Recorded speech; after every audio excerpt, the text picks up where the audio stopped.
I've been waiting so long to take my turn. It's okay, I've really been thinking about it though. Like really. So, man, matter of fact, check it. Think about it for a minute, why did you press play? I already got you thinking about my chess game. Like I was a sexy woman that was jogging with big bonkers and a sports run. It's like you watch a wow, I must say. That was my queen piece and I suggest you best stay away from me because it's me to protect, dang. Feeling overheated and deleting all your pieces from the bottom without a reason if the king is checkmate. Please don't get me started, I ain't really warming up. Taking away the dark nights like I am the morning sun. Patiently waiting for the days I'm on the stage. It's just so many different places to flying is towing the globe for the shows. My fan base grows, means more to me than anything. Without him I don't have any reason to be breathing, might as well go. Put my neck to that rope, so I had to let you know I'm not gonna stop, no. Do not tempt me, I'm more than ready. You know when I drop gold, flow so heavy, do not upset me. I'm wishing that I flop, because I love to hear them talk, and I love to take a loss. I'll be winning from a lot. I've faced my pain in the coldest place, ran through the rain and found my strength. And I make mistakes, I'll take the blames. You can keep your hate, I'm here to stay. I'll never fuck with fake, so much to say. You gon' feel my heartache when I'm on the stage. My name is Gage, you got a lot of rage. You gon' feel my pain, so let my records play. My mind is so sharp, it can split your throat. At the same time, make the girls drop low. I'm not here to waste time, so do not waste mine. My fans, all the legends, so don't call me the GOAT. I'm not here to glow, I just want y'all to hear my flows. Trapping up the hunt and get spirit like a ghost. Purpose sparking up a blunt too, I don't want no smoke, no. I don't want no smoke, I'm doing all this solo. Nowadays it's all promo. Like what is it you're known for? I don't want no smoke, I'm doing all this solo. Nowadays it's all promo. Like what is it you're known for? I don't wanna be known for nothing, especially something that doesn't even have any substance. I hope wannabes knowing the front and I'll never be replaced. And that's something they cannot stomach, so throw up. I know you're sick of my flows. One drop, next drop's gotta be cold. So froze up like I was standing in the snow. One shot, tick tock, watch it unfold like.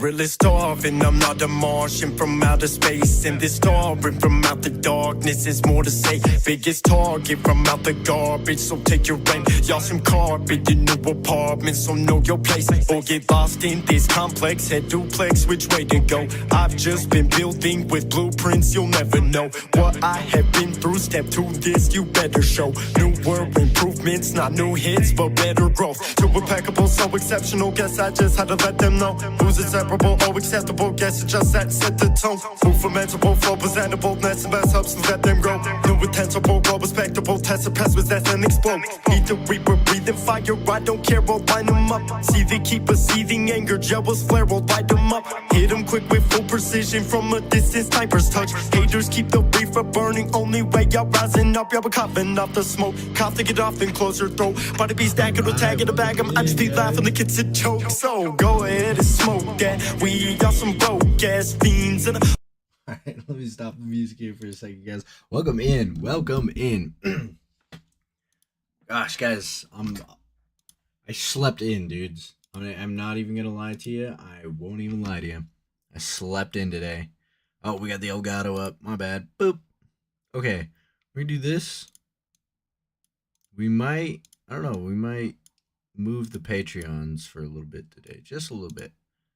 Let's finger some stuff out, but welcome in, guys.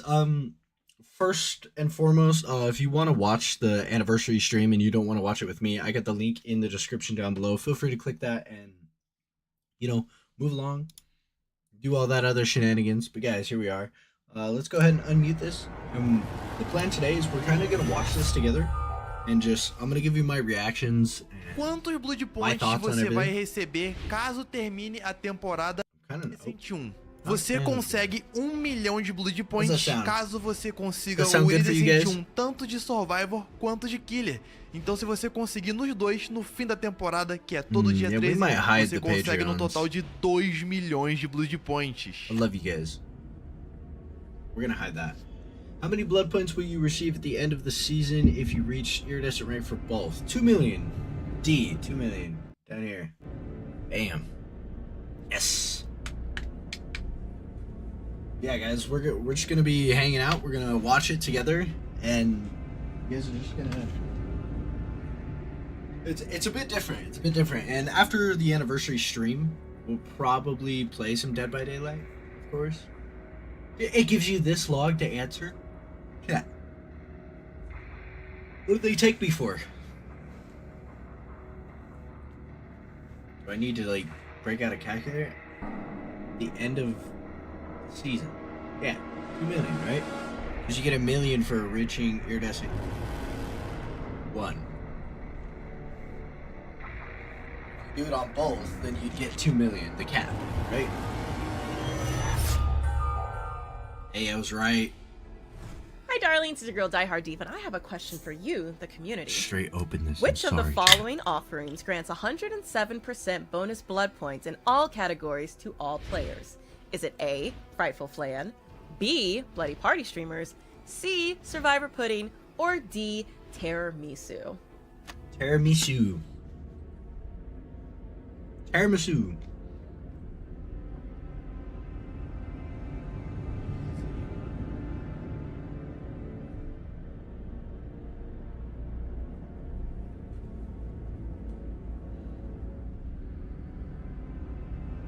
Oh my goodness, chat. It really wants us to sit here for like a minute each question. These are some lame questions. They're so easy.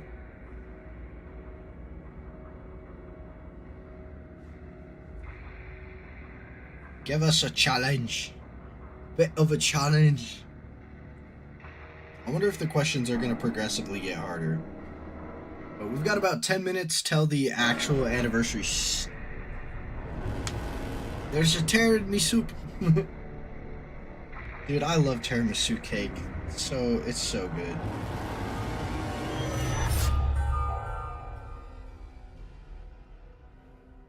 Congratulations to the 8 years Dead by Daylight, and I'm so excited to see what happens next. Happy anniversary! Hi, my name is Gene, and I'm a senior game designer. Hi, this is Pamela, Lady Y designer on DBD. Hi everyone, my name is Nick, and I am a killer designer on Dead by Daylight. Hello, it's community manager Dork, and I'm super excited to be looking at your fan art Your today. name is so Dork? Go ahead and start with the first one. I'm super excited, so here we go. I love this look of the unknown, especially like the broken gun. So that's like their weapon. It's like the unknown ate both the deer hunter and the deer at the same time. He was like, okay, well, that works together. The bones protruding from everywhere is so uncomfortable, and obviously a great way for the unknown. Oh, Talita and Renato. Yeah, this is just perfect. I love those characters so much. Yeah, in one of the first chapters I work on, so it's great. I like to see them here. This was for the Blood Moon event. Wait, is this illustration or is this CG? I actually can't tell. Like I just like stopping myself because this is amazing. The trickster in this very like blacklit room. That is so cool. I think it very much goes with some of his cosmetics that give off that kind of neon. Oh, I see everything from Brazil here. I love it. Look at the trapper. What a cutie. Renato and Thalita. Oh, this is great. Okay, this so is it's great. not Thalita, This is like it's a really Talita. cool way of showing like what Michaela looks like. Yeah, Like the more you know. booming. I really love the style in her hair. I think that's very unique. Oh, Naughty Bear. Oh, it's felt. Oh my god. I'd be really interested, like, if you do another one, to see like a video of how you did it. Wow, this skull merchant is really I don't know what incredible. we're watching right Wish now. I could zoom in I some just- more. I kinda wanna on just get to the masterpiece. anniversary Looks stuff, like there's chat. so much detail on there. Holy crap, the prop work. And even like the hair's on point. I have been seeing you on Twitter, and I've just been so excited about your journey of cosplay and making cosmetics. This is so good. Okay, this WW, comic W. art, graphic art Big ol' of W's. Sable and Michaela against the unknown, that is horrifying, but very, very, very cool. Great composition, really like it. Really makes me think of like American 70s comics, like with the cross hatching. Very illustrative, very dynamic. I don't see enough art of the Deathslinger. Because he And this sucks. is a really The good one. I Deathslinger makes me love want the to kill chain. I myself. really love that they obscured one of the eyes and made one of them glow. I think that's an important detail of the Deathslinger. This is great lighting. That is a I know, badass like- one. I love the details. You even put like the caution tag here, like it's so good. Okay, this is like really interesting to see like all of the aspects of how you create the cosplay. This is like fine work. Like this is attention to the max of details. I love this. And this purple, that's such a pretty purple. That's gorgeous. I want it on my desk. Oh, the black finish. Okay, okay. That is an amazing mask. Oh my god, my little with the Meg hair. Oh, with Oh, the Meg that's hairstyle. I for the love event. having the. Hey guys, we gotta sit through specific, 6 minutes like, of this. pointing Come out on. It's a P100 Oh, no. Oni. I just That's want to see going the to new stomp me stuff. on this I'm so full happy they're Meg excited about their lobby. game. Love the spirit. Really love the spirit, and I like the shards coming out there. The hair going out of frame is really fun. It just keeps like it's going forever. This is fantastic. This is a really great piece Bird Lady of the artist. Meg! Like I love the use of the colors. This is the most colorful I've ever seen the artist. I love how one of the crows is a lot cooler and the other one's a bit warmer. And I love that she enjoyed companionship with her crows is a really nice idea. It's really cool. No, Look at her. we don't stand with the bird lady. She's gorgeous. That's terrifying. All Not the a little fan. details, Scary, and like spooky. with all the little rings going up along the crown. Such a hard work. I love this. I cannot even think how many hours was this, how many days. It's just really good production. At least So 3. this is a really great spirit. I really love how you captured this entire mood. That's so cool. Like this, I could see this as a poster. I'd love to have this poster, to be honest. So perfect. It feels like her. Oh my Yeah. goodness, that, Oh my, that looks look at almost the exactly like necklace. Sable. The That's pretty good. expression, it's Sable. It's Sable. You are Sable. Yeah. Oh my no god. way. If The I see that in real dredge? life, I'm How did swinging you on it. make this possible? How did you do that? I'd scream if I saw you, like I do in every trial. Yeah, okay, I see. Who doesn't want like this one, right? I don't. Look I don't at like him. the trickster. He's my least favorite killer. I honestly would love to see this. I would love to see the unknown, like in cosmetics of survivors. I don't know how you guys can make the unknown a cute character, but you just made something possible. Yeah, I don't know. Dude, Like, Dragon please does it all the time. was Dragon serious. I says wanna that the see more of unknown's a these. cutie.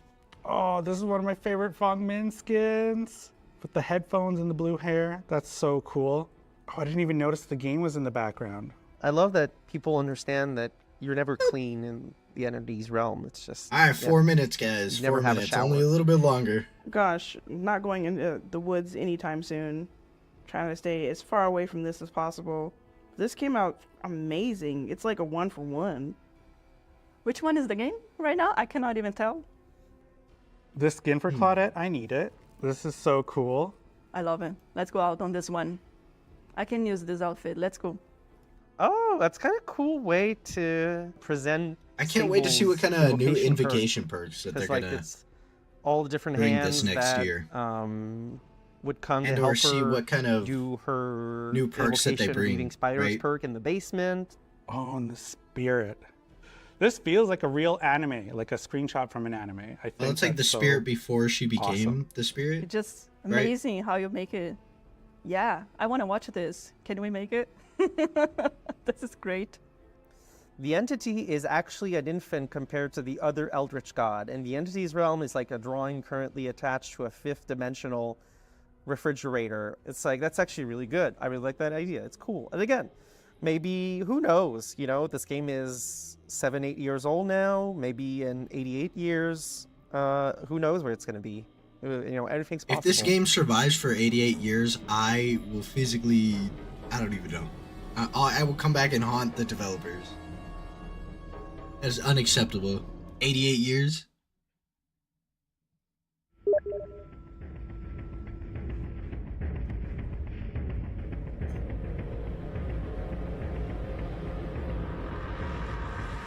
Alright, 2 minutes, guys. You guys excited? I am. I can't wait to see what they're bringing to the game. Ooh, ladies and gentlemen, boys and girls, if you haven't already, I'd really appreciate you guys slapping a like on the stream. It does push the content out to new people. Excuse me, and it's the best way to support me for free. Oh no.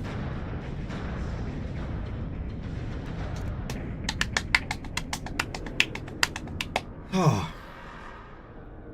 W video game, big old W. I'm excited. I'm excited. Here, can I F11? I want to get rid of. Yeah, I don't care about that. Go get rid of that. Oh no. There we go. Much better. How's that look? Hello, hello! Thumbnail's looking fire, my man. I'm not gonna lie, the thumbnail is simply just a copy of the 8th year anniversary. So I can't take any credit for it. I simply copied and pasted.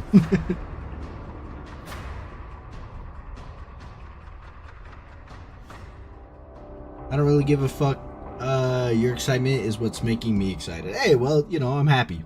Still looking fire. Yeah, you know, sometimes being a leader is knowing where to get your resources and how to apply them, rather than having the skills yourself. But guys, 40 seconds. Here. Then here. Now what?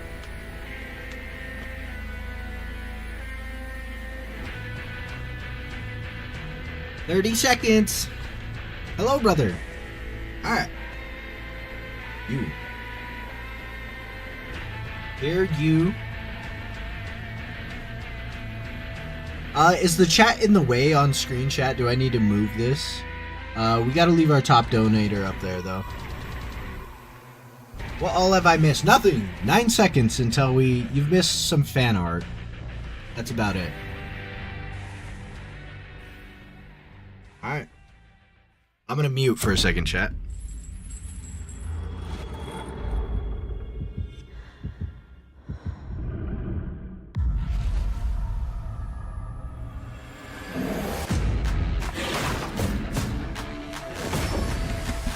Oh, this was already released. Okay. Never mind.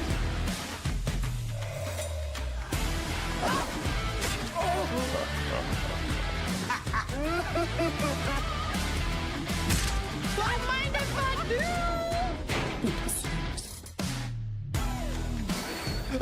Jesus!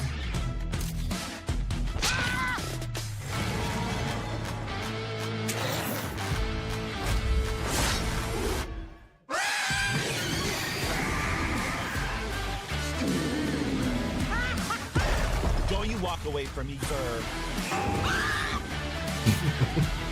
Oh man, that is so beautiful. I really like that. No! No! Oh my god!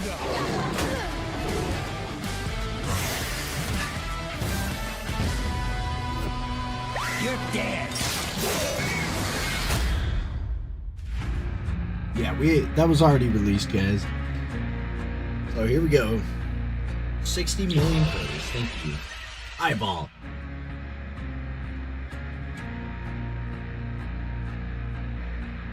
Oh my goodness, all the trademarks. The ring. The Onryo. Sadako, if you will. We are live. Thank you you, guys hear everybody, okay? for joining us. That trailer gets me so hyped. So hype, oh my goodness, it's so good. And the jump scare at the end is necessary. Yes. So, hi, everybody around the world, and YouTube and Twitch and OpenRec. We're in Japanese, we're in Portuguese, we are in Spanish, and of course, English, because that's what we're capable of. Thank you, everyone, for tuning in.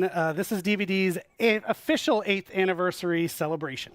Yes, and it's truly amazing to already know that we're on our 3rd live stream of the year, with only more to come. And we just have to say thank you on behalf of the entire Dead by Daylight team for 8 amazing years of support from community worldwide.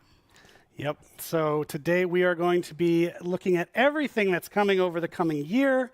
We're going to be starting pretty soon after our little intro here with something that we already teased last few days ago, and that's the new killer. Dungeons and Dragons coming to Dead by Daylight. So it's going to be a full chapter. We're going to Better not dive be into Vecna. that, and in fact, after the show today, that will be playable on Steam on the PTB. Yeah, I'm really looking forward to it. But this wouldn't be a Dead by Daylight anniversary live stream without a couple of surprises. So you're definitely going to want to stay for the full broadcast to see everything we've got to reveal today.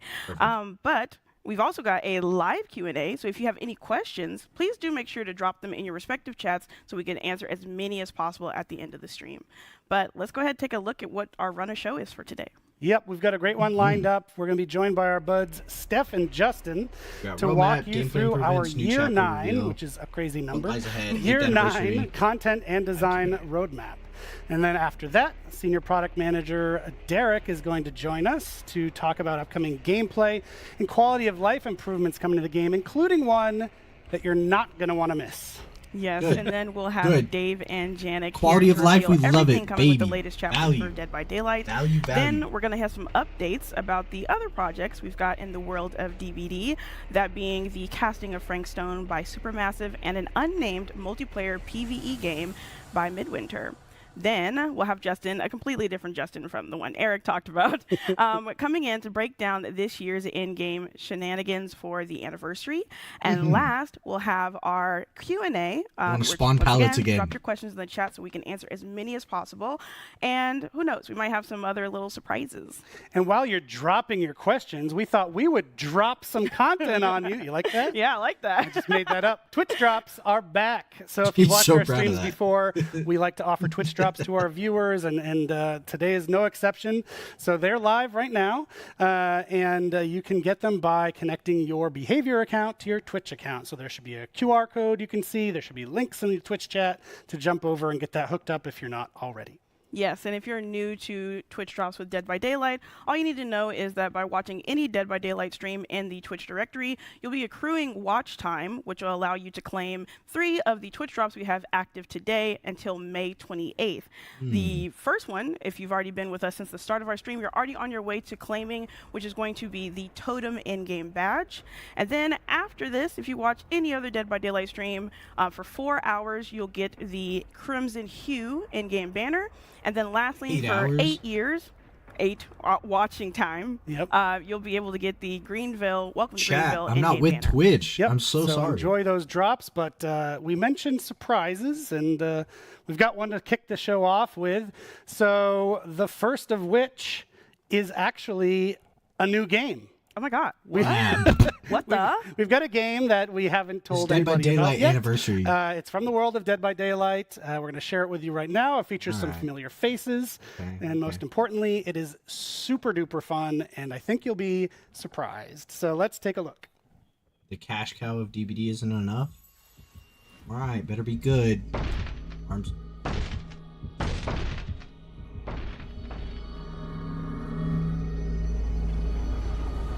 Is it a board game?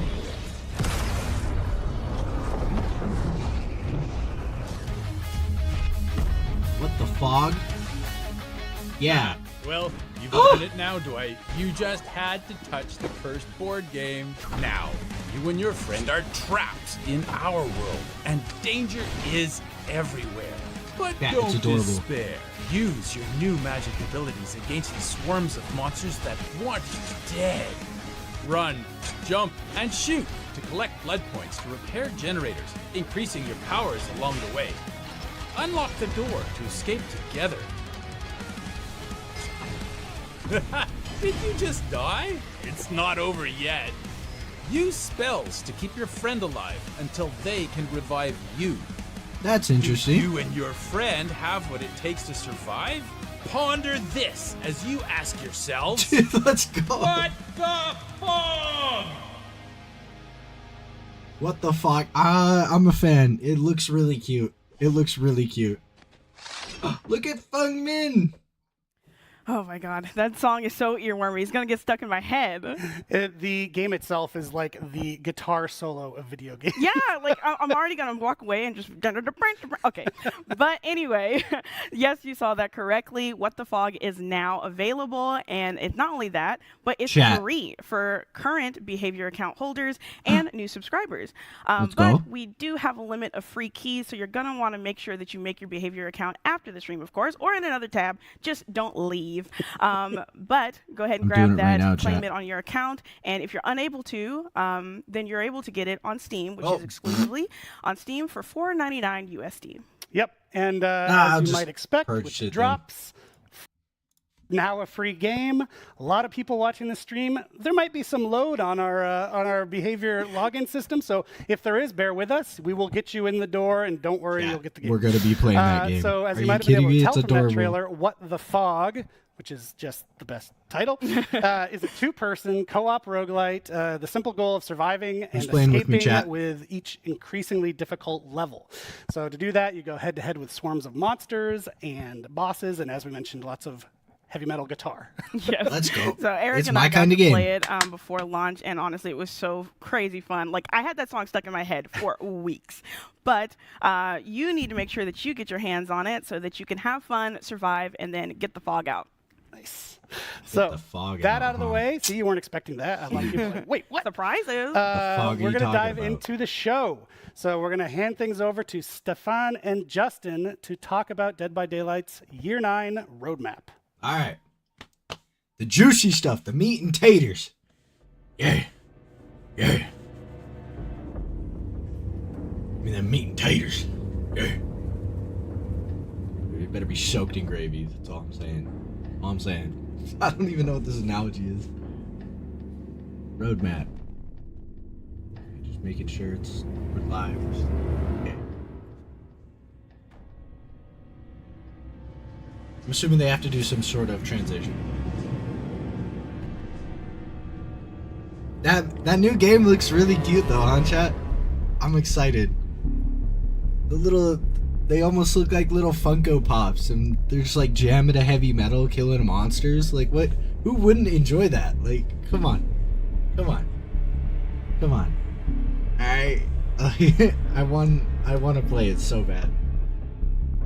We're probably gonna be streaming that this week. I'm just throwing that out there. Fog, yeah. Hey, there you go. Thank you for joining us. It's great to be back with you celebrating Dead by Daylight's 8th year anniversary. I'm Stéphane Beauchamp, head of production. And I am Justin Brown, product director. Really excited to be here with you today to talk a little bit about Dead by Daylight's Attractive little man there, huh?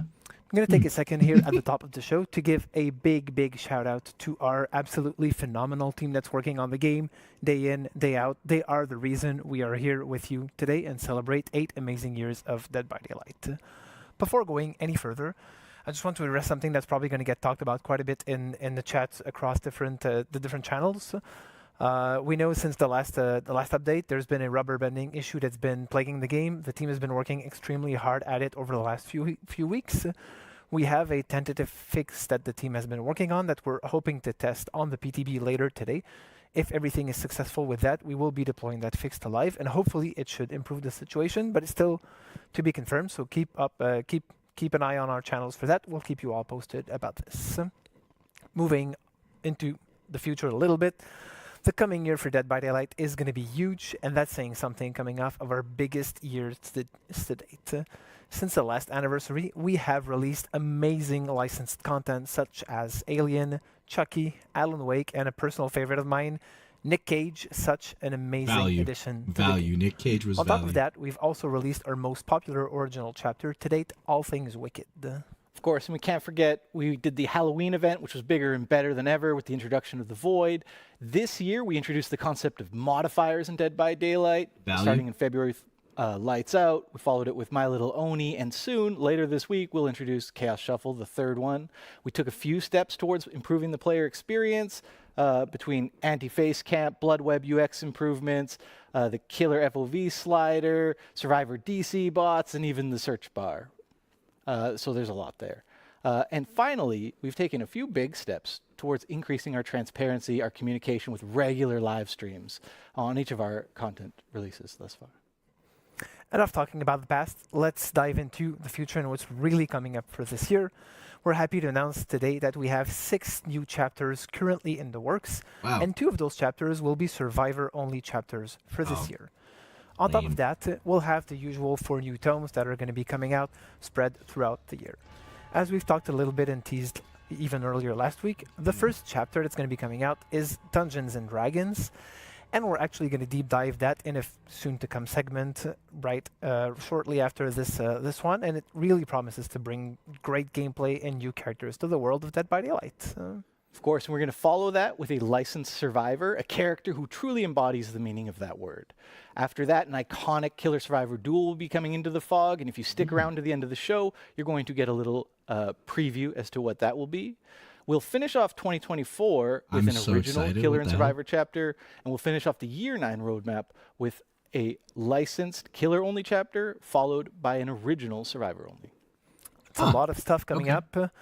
Moving a bit away from our content roadmap, we're going to take a closer look at the 4 pillars out of which the year will be based on.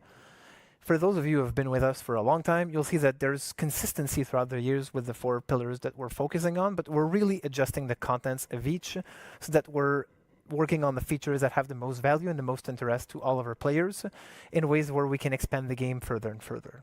Of course, and we're going to start off with the trust and security pillar. Firstly, we're thrilled with the response to our regular broadcasts, and we're really happy to let you know you can fully expect more to come as we progress throughout the year, accompanying all of our major releases. Quality of life being security is a topic we rarely talk about publicly for good reason. But one thing I will inform you all of is last year we set out to start tackling this AFK bots problem that we see, especially in some regions of the game. Phase 1 had very promising results, and we're certainly going to be taking that forward another step into Phase 2 in the coming year. Our next 2 pillars, live balance and quality of life, we won't discuss too much. Of course, you can expect regular live balance updates throughout the year and new quality of life.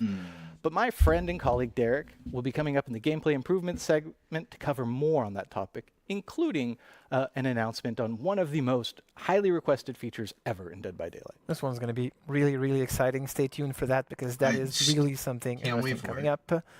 Last but not least, our 4th pillar, events evolution. Events have always been a fundamental part of the game, especially the seasonal events, and this is something we're going to keep pushing forward over the coming years. With this year, we're starting to do a bit of a split where we're going to have our events happening on a separate matchmaking queue, which essentially means that at any time there's an event ongoing, you can decide to still play normal Dead by Daylight if that's what you're looking for, but you can also go into the event-specific queue and play some of that gameplay.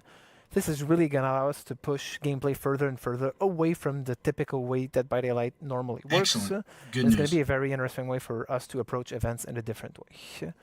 On top of that, we can also expect more modifiers to make it in the game, whether it's the one we've talked about just before that are going to be revisited throughout the year, or introducing new modifiers that are either tweaks on something or something completely different. But modifiers is just a little sliver of what we're planning to do this year, and I think we have something a little bigger that might be coming up. Absolutely, and that's why I'm so happy to be here and let you guys know that for the first time ever, this summer, Dead by Daylight will have a new mode, not modifier, but a mode coming to you all. We've been listening and hearing your feedback, and I'm really happy to let you know that this summer, replacing Scorching Barbecue will be the first ever time-limited 2v8 mode in Dead by Daylight. 2v8? We'll be doing a full breakdown of what this mode is when we get closer to the release. But for now, W's in the chat. My friend Stefan for joining me. Invite my friend Matt to the couch to talk a little bit more about this. And here's a 2v8. They're just gonna slide over that, like it wasn't the best news we haven't. 2v8. Look at all those survivors, all them killers. Look at them. There's like 100 survivors. Boo! What is that? Oh no. Okay, so it's not like a hook. It works like a cage, I'm assuming. That's huge. That's huge. Prevents like camping. Boom. Thank you for joining us, Matt. Well, I know it's still early and everything is subject to change. Value. I think it's going to be really fun to sort of let the community in on some of our plans for this upcoming 2v8 introduction. Absolutely. Thanks, Justin. So yeah, 2v8 is coming to DBD. This is a new game mode, which is really cool. Other gameplay events that we've done before, so Lights Out, My Little Oni, soon Chaos Shuffle, these are what we're calling modifiers. And modifiers basically take a DBD match, change a few things, but ultimately you're still playing DBD. With this new game mode, 2v8, we're fundamentally changing the way that you play Dead by Daylight. Value. In this particular case, there's 2 killers, 8 survivors, and a bunch of new changes that we're going to get into very shortly. Oh my. The focus Silly with salmon. 2v8, we really wanted to hone in on what's exciting and fun and chaotic with DBD, and we're leaning more into a party mode kind of vibe rather than something that's super competitive. Mm-hmm. Value. It's also worth mentioning that the way that we're building this, it's an iterative process, right? And this is just the first iteration. So we'll be looking to add more content, more gameplay in the future. Perfect. Based on community feedback. Unique perks to that game mode. Absolutely, Let's and super see it, excited baby. to see Come on. what everybody says about this mode when it comes out. So first, let's everybody's break down a excited. few of the key changes that we know are going to be coming for 2v8 this summer. I mean, of course, there's still generators, there's still exit gates, there's just more of them. We've made 5 maps bigger to accommodate all of the action, all of the chaos. And we're also doing away with perks in this mode, instead introducing a new sort of 2v8 exclusive system called classes for survivors. Okay, That's right. okay, I'll take Yeah, that. so when it comes to survivors, basically once you've chosen your character, you can select and equip a player class. And this class is effectively your power for the match, and it helps players identify what your role is within the team.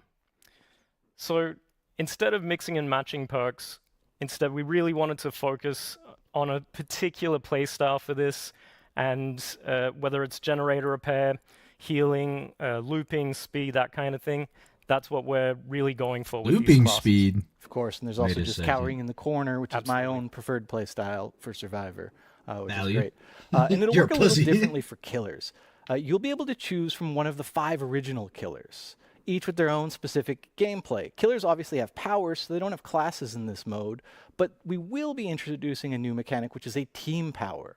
For example, if you are the Wraith, when you cloak yourself, if your teammate is within a certain radius of you, they will also get the undetectable status effect, allowing you you're to shitting coordinate me. a sort of team stealth attack. Should make for some A stealth entertainment. Billy? Are you The kidding? reason that we're focusing on the 5 original killers is just to make sure that this is as accessible as possible. They're all free. Everybody can play them. Everybody can have fun. Value? We want you to Smart. enjoy the content and give Smart. us your feedback. And in my opinion, the best part of this whole mode is the 2. It's the first time ever that success and failure as a killer does not rely solely on your shoulders. You have Period. a teammate to sort of benefit from, learn from, or even, blame. when it comes to it. Blame. So working together is just going to make the match so much more fun, so much more efficient. Oh, how exciting. Absolutely. Lastly, it's worth mentioning that for this mode, we really wanted to keep the action pace and the momentum flowing. During our playtest, we found that the process of downing a survivor, picking them up, carrying them to the hook, it really started to slow things down for this mode in particular. So we're doing away with hooks as well. There's no hooks in 2v8. Instead, once a killer downs a survivor, they'll be able to send them to a cage. This works very similar That's what to I said. Pyramid Head. It will teleport the survivor to another part of the map, away from the killers. And of course, this still counts as hook states. So once you've been hooked 3 times, you'll be out of the match.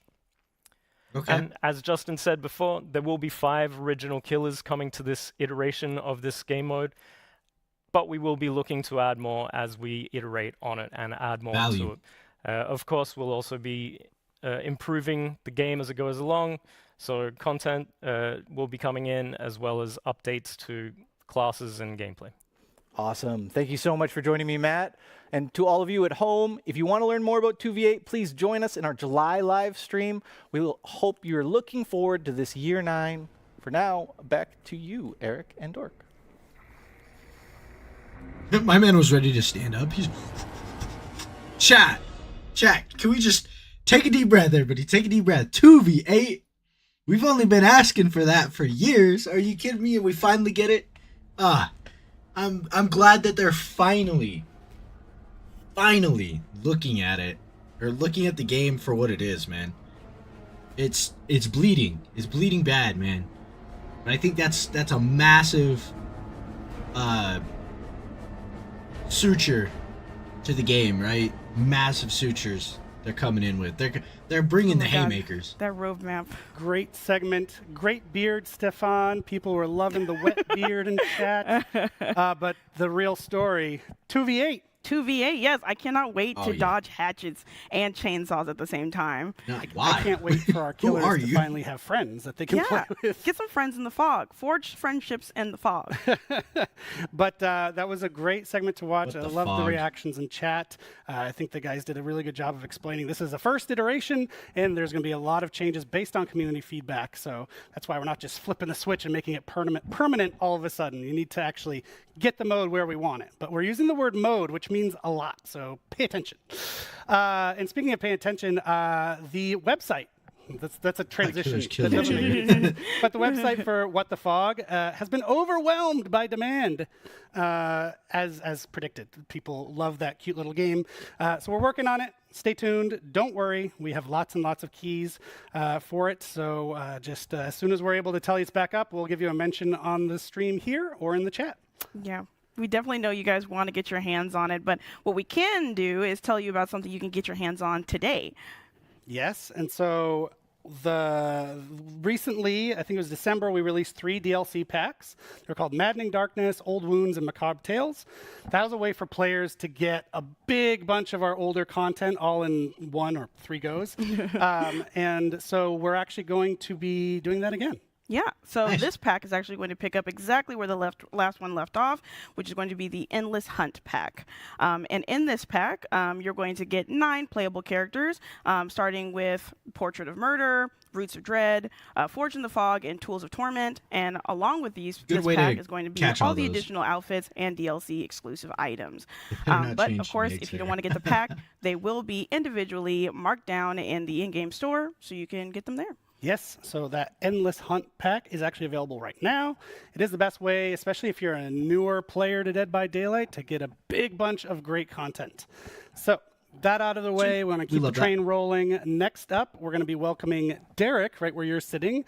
He's going to tell us all about gameplay improvements and quality of life improvements coming to Dead by Daylight, including a very big one that people have requested for ages. So let's talk to Derek. It better be cross progression. Chat.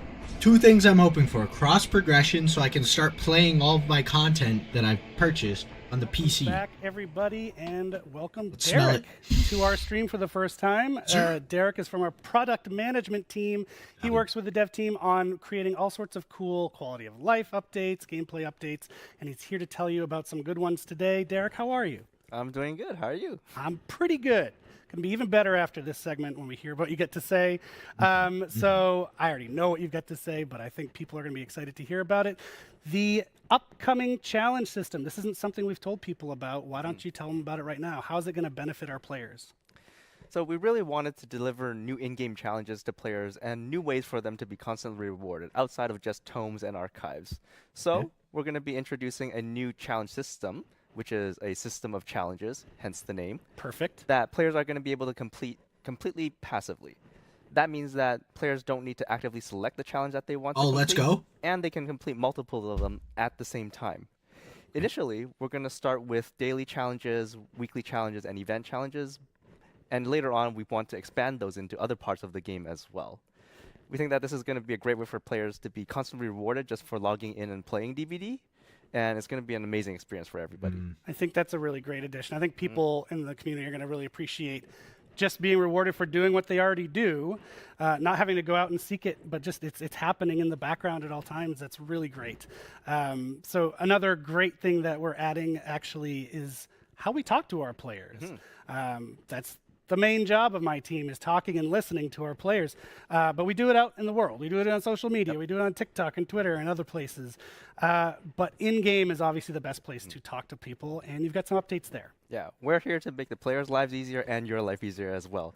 So we're going to be introducing a new inbox-based system that will help connect players with the news that you have to announce, including patch notes, announcements, rewards, and a lot more. Communication's always great. That way, players will see less pop-ups when they launched into the game, and they'll be able to get into their games quicker.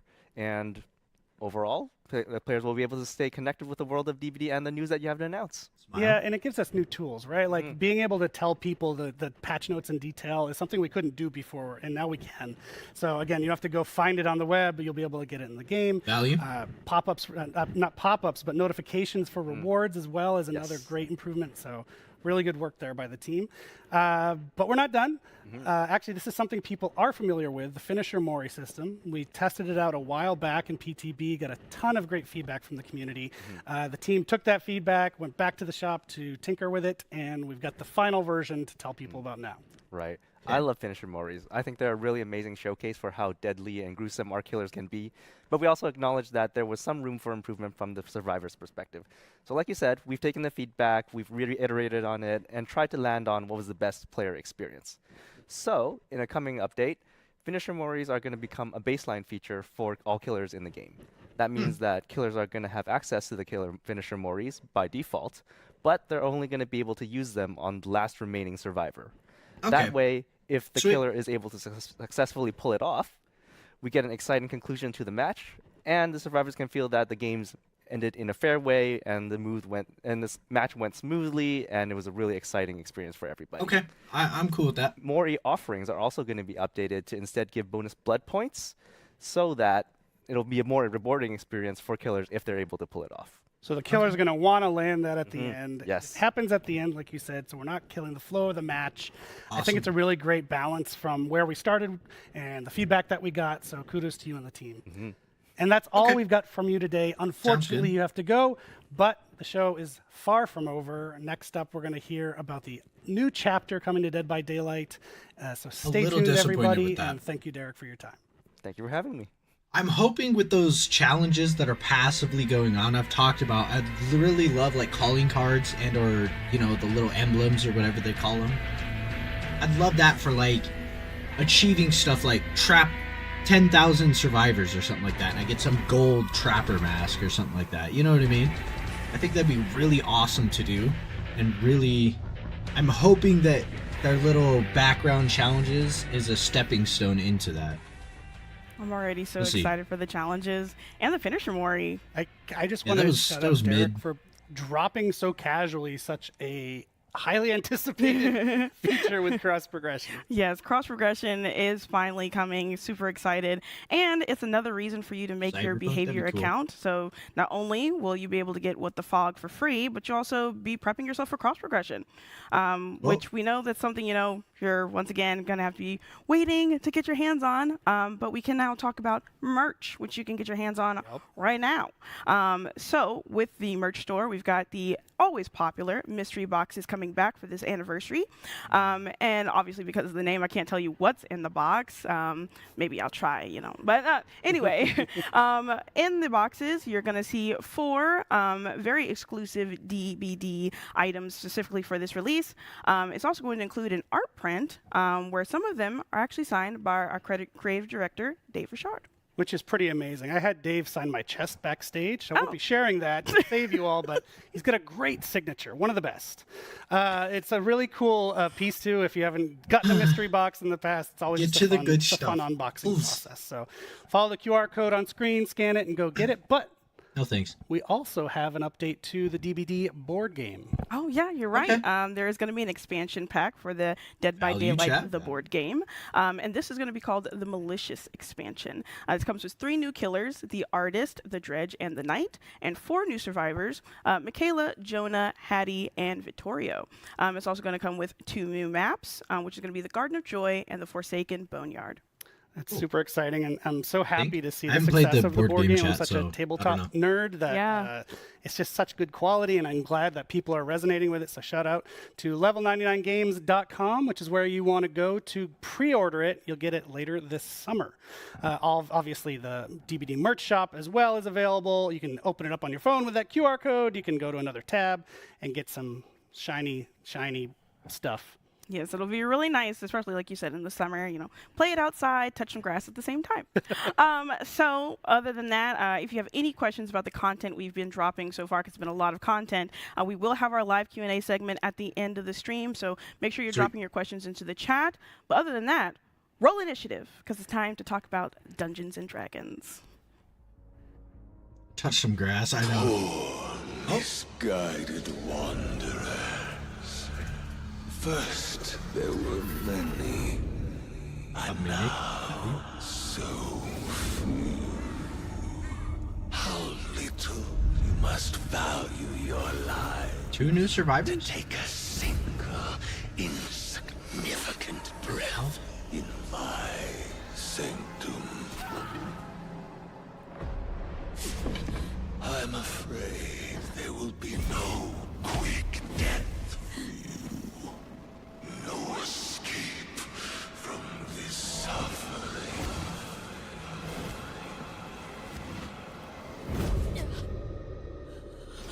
I shall draw out your ending as I see fit.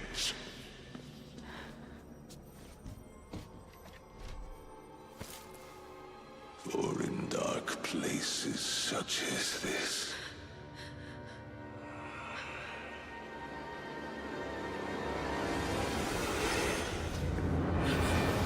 one must keep themselves entertained.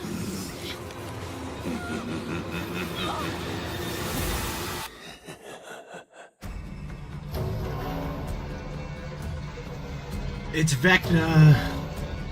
Mid chat. Hello, friends. I'm Mathieu Côté, head of partnerships for Behavior Digital, and I'm extremely happy to be joined here today by Sean from our friends at Wizard of the Coast, who is going to be with me talking about what we just saw.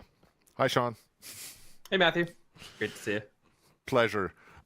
We just saw the trailer here. I still have goosebumps. This is so amazing. Like I was saying earlier, I have an inner child in me that's thrilled right now. I've been playing Dungeons and Dragons since I'm, 10 years old, and it's an absolute dream come true. So thank you so much for being a part of that. Of course, yeah, my pleasure. I 10-year-old Sean wakes up every day realizing that he works at Wizards of the Coast. Dream job. So we're super aligned on that. So Dungeons & Dragons is probably one of the biggest gateways that people have had to how to craft stories, how to design games, how to create experiences for other people. We've seen it, of course, within the dev team. There's so many people who've got their first taste of designing games through Dungeons & Dragons. Have you seen this to be true with other developers that you've worked with? Oh, absolutely. Yeah. I always say it's the easiest thing about my job is I never have to teach people what D&D is or what the brand is about, because when I'm working with the developer, I guarantee you the person that I'm talking to has played and everybody on their team has played, or at the very least is like very aware of what the game is and what it entails. It makes my job very, very easy. I always joke around, D&D is kind of this like the building block or like the connective tissue between game designers. You can be at a gaming convention and you're talking to other developers, and if you have nothing else in common, just start talking about D&D. It's true. It's kind of a common language. There's so many common references there. For me personally, like I said, it's a dream come true. I still play Dungeons and Dragons every week with my group of friends. I'm the forever DM in that group, and I know that there are a couple of other people on my team who were absolutely thrilled to be a part of this. What made sense for Wizard of the Coast to enter into this collaboration? That's a great question. I think that exploring horror is always something that's really, really interested us. Dungeons and Dragons has dipped its toes in horror before. We've got modules like Curse of Strahd. We've got a lot of different horror elements we've brought together in some of our monsters. Obviously, characters like Vecna have been super horror driven. So when the idea popped up on our radar, hey, what do you think about working together with Behavior on a Dead by Daylight module? Like the light turned on instantly. I don't think anybody was there were no question marks. It was mostly just exclamation points. It's like, how do we do this the best, right? Like, let's find the coolest character. Let's find the coolest setting. Let's really make this a true Vecna. Sort of celebration of D&D inside of Dead by Daylight and make it a way that feels super native to that game. Yeah. And you mentioned horror. I mean, I know a lot of people will probably think that their first thought when they think of Dungeons and Dragons is not necessarily horror, but there is quite a lot of potential for horror in there. I mean, it is a very flexible medium to tell stories, and horror stories are some of the stories that will provoke the most intense emotions and reactions in players. So for us, it made sense. Yes. Yeah, I'm also slightly in the forever dungeon master box that you are. I try to inject a little bit of horror into all the campaigns that I run. I think that it's just a great tool to use to tell stories. If your players never get scared, right, you're probably doing something a little bit wrong. True. And like you mentioned, Dungeons and Dragons is just a really flexible system for telling stories. At the end of the day, the players and the dungeon masters, you're not fighting each other. You're just there telling a collaborative story about what happens. And horror is just a great tool to include in that box of storytelling. It's D&D hasn't always been, hey, we are a horror game, but the tools are there if you want to do it. And I think some of the best storytellers out there definitely implement those tools. Yeah, there are many examples out there. Now, why Vecna? I mean, we've seen it in the trailer. He is an absolutely terrifying presence. I think that whether you're a survivor didn't or look a scary killer at all. and you play with Vecna in that game, it's going to be a really, really intense experience. So tell me a little bit, why Vecna and why it makes sense?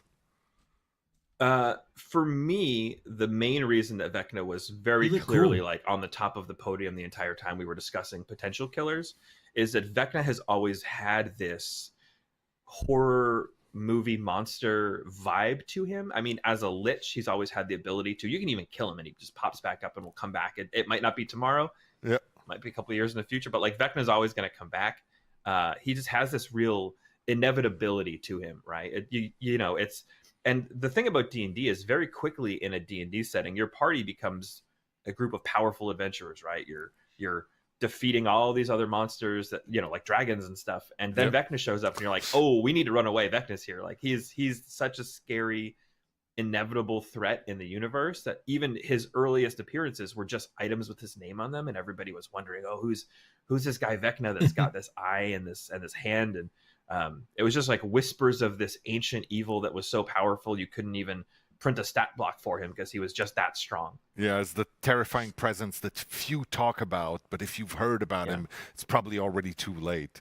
It's true that it's got that absolute flavor, and he has been part of the Dungeons and Dragons universe for almost 50 years now, right? He was there at the very, very beginning, like you said, as whispers, as just a note in there. But he does have a stat block, and reading it is it's not ridiculous, but it's so much power in those pages. Like, you understand that he is, like you said, inevitable, but also he is able to scare a party of level 15 adventurers who are technically almost unstoppable by that point, right? Right. Yeah. It's kind of fun.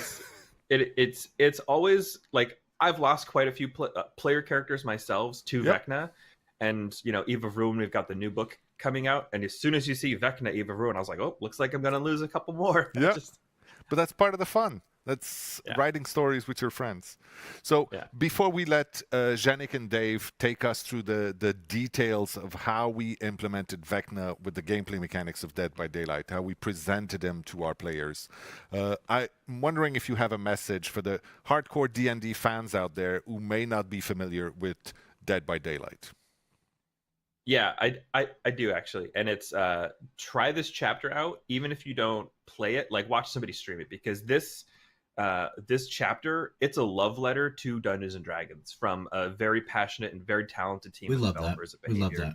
It was super obvious throughout the entire process that, from the sound design work to the animations and the modeling, and I can't stress enough how easy it made the approvals process on our end, that all of this work came in very obviously driven by an incredibly high level of passion for Dungeons and Dragons. If you are a D&D fan, there's really cool Easter eggs in the map. There's really cool Easter eggs all over the place. There's just a ton of love for D&D in this thing. And if you're a fan, there's something in here for you, I promise. Even if you don't think that horror is your thing, give it a try. It's super fun. Thank you so much for the kind words. Seriously, it means the world to me. Now, I think we'll wrap this up for now. thank you so much for taking the time to be here with us today in our anniversary. And I hopefully will see you in the fog.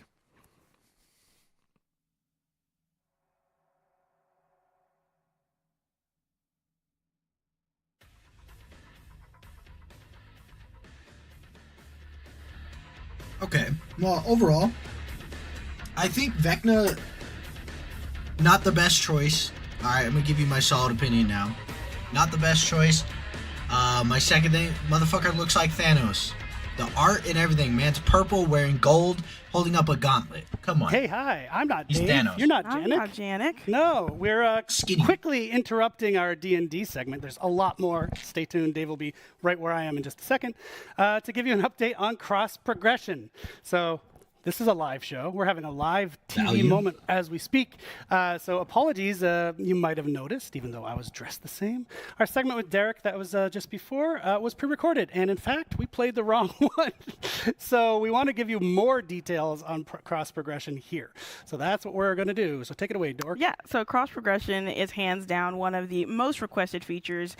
Single stream, every single post. You guys are wanting cross progression, and we're giving it to you later this summer. Players will need to own the base game on any platform that they're playing on and have a behavior account. I'm sure you heard me talking about cross progression with an account, and you're like, what is she talking about? Yeah, so make sure you have that, and you'll be able to use cross progression later this summer. We do understand that the website is currently down because so many people are trying to get to the website and make their account, but we're working on it, and we'll have this to you shortly. Yep, and just as a clarification, in case we have a few folks in chat that aren't aware, Dead by Daylight, this is cross progression for console and PC Dead by Daylight. We're not talking about Dead by Daylight mobile. It's really its own experience if you've never played it. It's a different beast from the Dead by Daylight core, as we call it internally. Awesome. So along with the Twitch drops and a chance to get What the Fog for free, players now have another reason for their behavior account and another reason to crash our website. So like we said, bear with us. Cross progression, will be brought back up and all this will happen. They can end it here. They can end it here. Any exceptions about in how the system is going to work? Well, while every platform will have cross progression, there will be a few exceptions to what can be shared between those platforms.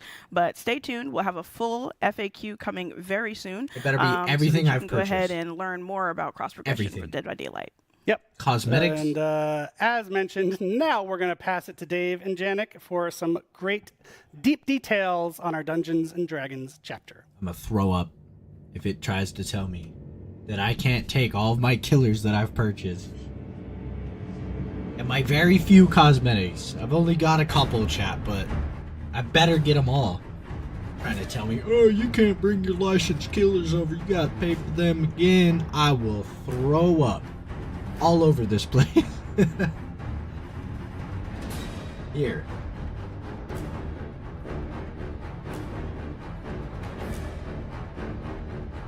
New chapter reveal.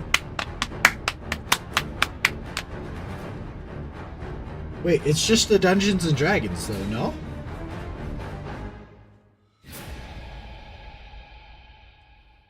All right. Thank you, Dork, Eric, for this cross-progression information, just to prove that My man looks so mad. So we're super excited today to be able to talk about the Dungeon and Dragon chapter. I am Dave, creative director on Dead by Daylight, and I'm joined by my good friend, Janik. Hello, Janik Never, principal game designer on Dead by Daylight. Today I'll be talking about all the intricacy of the gameplay on this chapter. But first, a little mention. Dead by Daylight, 8 years, introducing Dungeon & Dragon. It's a big milestone for us, but we're not the only one hitting a special milestone. Yeah, it's crazy to think that Dungeon & Dragon turns 50 this year. And we are super proud and happy to be part of the celebration. We just want to say that maybe when we turn 50, we do something else with you, Wizard of the Coast. Or maybe sooner. Yeah, we'll probably be in retired home, but we'll be glad to join the party. So first, Dungeon & Dragon in Dead by Daylight. I have to be honest here. The first time you told me about what's going to be coming next, I was surprised because I'm a big horror fan, but when you think about horror, Dungeon & Dragon is not the first thing that comes to mind. But thinking about it more, I realized, no, wait, there's a lot of horror in Dungeon & Dragon. Sure. And Ravenloft being my favorite module. So like you really specifically focus on certain element of the brand. So please tell us about those pillars. Yeah, so when we start a chapter, we always have a sandbox created so that we stay, around some specific pillars, like you said. Of course, when we think Dungeons and Dragons, the first thing that comes to mind is a magical world, high fantasy, magical creatures, wizards, magic, all sort of things that don't necessarily fit exactly well into a horror setting. But because D&D is a world of imagination where we can create whatever we want, there's also a way to make it happen. So for us, the first pillar was to make sure that we had a good juxtaposition with fantasy, so fully embracing that type of content, but make it horrific as well. And like you've seen in the trailer, having a character like Vecna made perfectly sense for that horror setting. The second pillar is creative role-playing. So in the image of Dungeon and Dragon, we wanted to make sure that players had a lot of agency, a lot of choices. So that goes from an amount of spells you can choose from in the power, which we'll talk about later, or even customization. So a way you can, kind of create your own character in some way. We just wanted to make sure that we had a lot of gameplay choices in the DBD trials. And the last pillar we worked with is chaos. So that's actually one of our main pillar in Dead by Daylight. But a lot of what happens in Dungeon and Dragon is based on randomness. You throw a dice, and with critical success, critical fails, and everything in between, you see the result and you adapt to it. So we wanted to recreate that feeling inside the Dead by Daylight trials as well. Yeah, Dungeon and Dragon is really about exploring a fantasy world, but also be thrilled about what's going to be the monster you're going to meet the next time you open a door. So let's talk about that killer you'll meet the next time you open the door. All right, let's so see of what he course, looks like. Dungeons and Dragons has a lot of iconic monsters we could have chosen from. I mean, a lot of gameplay-wise. iconic villains as well. And with our friends at Wizard of the Coast, we've established that our next killer would be Vecna. Vecna is just a perfect fit for Dead by Daylight. He's a lich, so a powerful wizard that... He looks like malnourished Thanos right here. Look, his gauntlet, he's going to snap. He's not going to snap, chat. Is that even a word? I'm not sure. So am inevitable. he wanted to continue to do his horrible stuff for as long as he could. Vecna also has access to every spell in the books. So that was very interesting for us to create an interesting power. Of course, we also have a survivor in the chapter. So the Bard, a very interesting class. There's many classes that we could have chosen from, but the Bard was really the one that fit the most into our horror setting. For example, when we think about a class like the Paladin, you think of the ability to turn the undead, magical sword, big plated armors, and all of this doesn't fit really well into the world of Dead by Daylight. True. The Bard with abilities like bardic inspiration, the ability to sing, to play musical instrument, to know lore, and even to insult the villain is just so on brand that it was a perfect fit. So that's why we chose the Bard. I'll give him that. That was as a good you've fit. seen in the image and the trailer, we're doing something special with the Survivor. It's akin to what we've done with Legion. So through the cosmetic customization, you'll be able to choose between two specific characters inside the same Survivor. So you'll have the choice between Ice Tree, a female elf, or Bearmar, a human male. Obviously, you got to go with the elf, right? It's interesting, but when I was younger playing Dungeons and Dragons, like in my friends group, the Bard was not really a class that people tend to play. True. Compared especially to other class that you had. But throughout times, like there's been many change and iteration on the class, and has now become like such popular class to play. Really fun now, definitely, and has become kind of an emblem to Dungeons and Dragons as much as a Red Dragon now. Absolutely. Every party nowadays has a Bard. And we've also seen a lot of Bard love into other content that Dungeons and Dragons produce, like the movie, for example. Yeah. So we have an undead wizard. We have a troubadour. Do we have a new map? Absolutely. Nice. We're super proud to have a full chapter for the anniversary.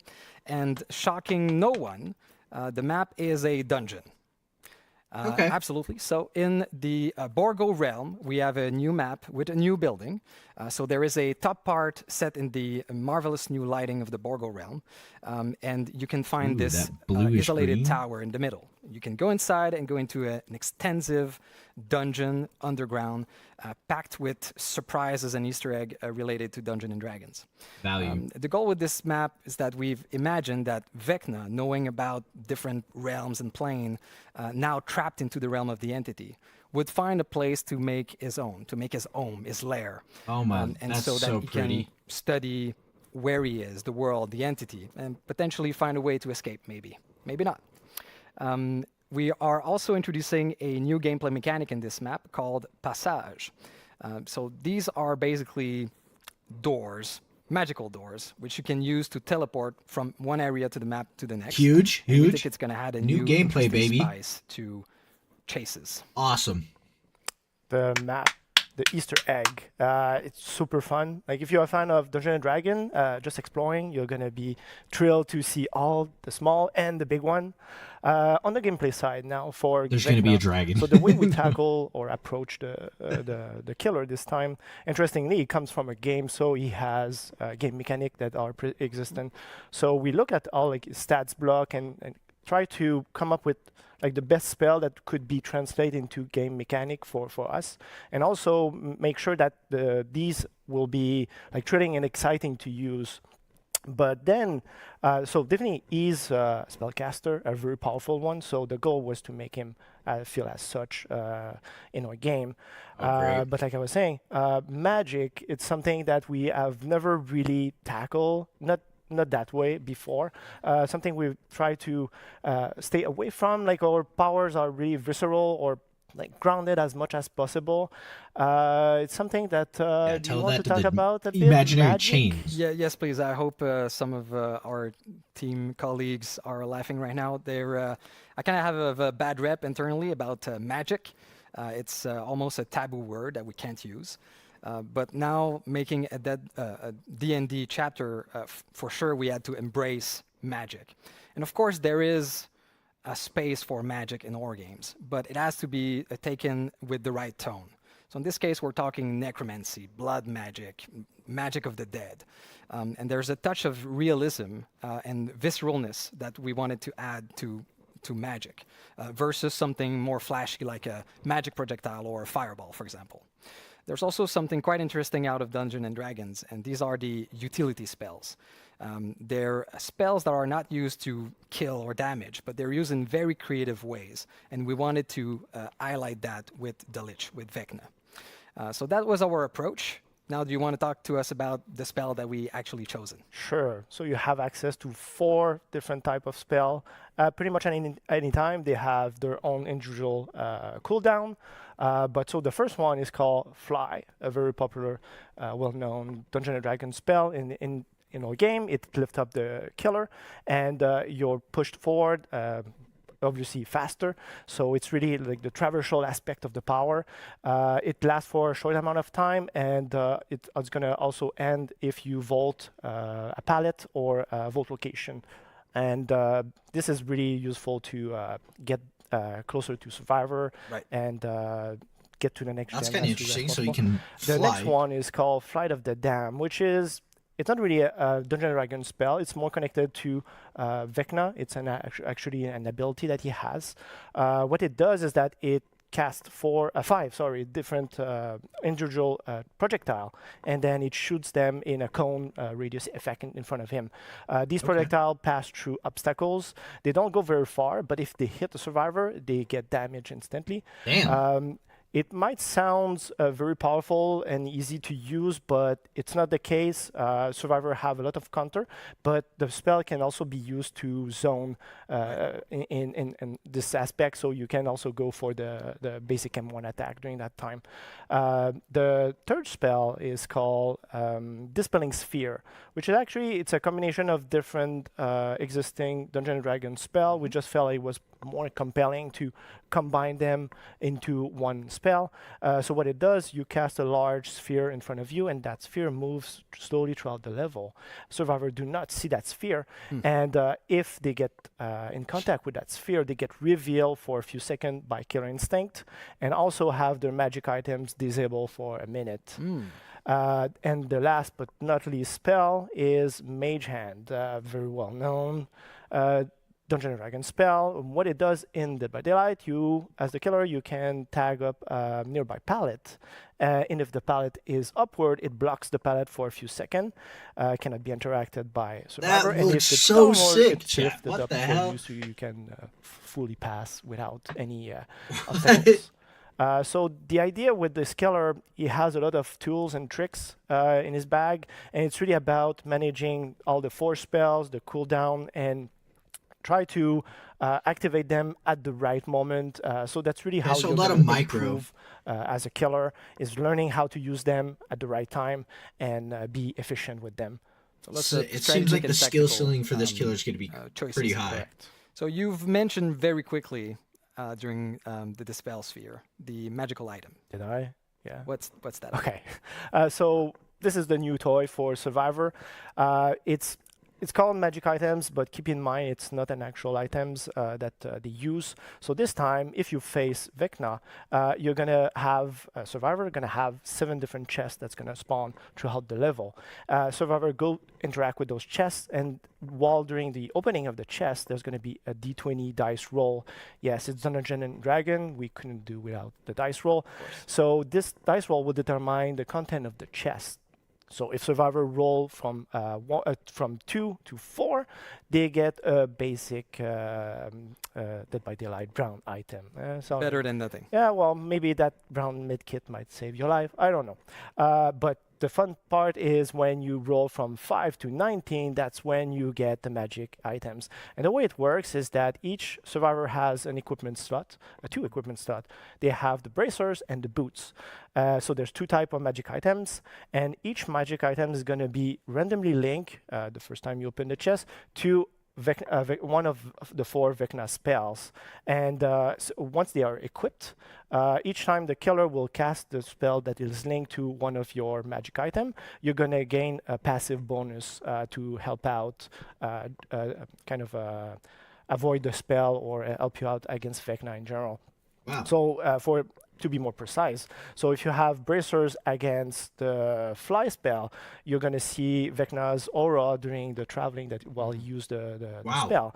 If you have a boots, for example, against the Flight of the Damned, you see the aura of the projectile, very useful because the projectile goes through collision, and the best way to use that spell is through walls. If you have magic items against the Dispelling Sphere, survivors see the sphere, so they can juke and go around the sphere as much as they can. And if you have a counter against the Mage Hand, you see the aura of the hand on the palette, and also gain a little haste effect, so that help you out around the loop. Okay. Yeah. So it's really important to search those chests. Yeah, correct. Because the way that we tackled this, the balance in this case, is that we made sure that the magic items do not trunker the killer's power. It's made or balanced to face survivor who have them equipped. So if you don't get those, definitely the killer might feel a bit oppressive. So it's really up to survivor to get to those chests and equip them as soon as possible. Right. And just to be clear, you can also equip a normal item with that. So you can have your flashlight, bracer, and boots. Correct. It's a very different slot. So everybody heard you talk about a lot of numbers here on the dice, but you've not mentioned the critical fail, 1, and critical success on the 20.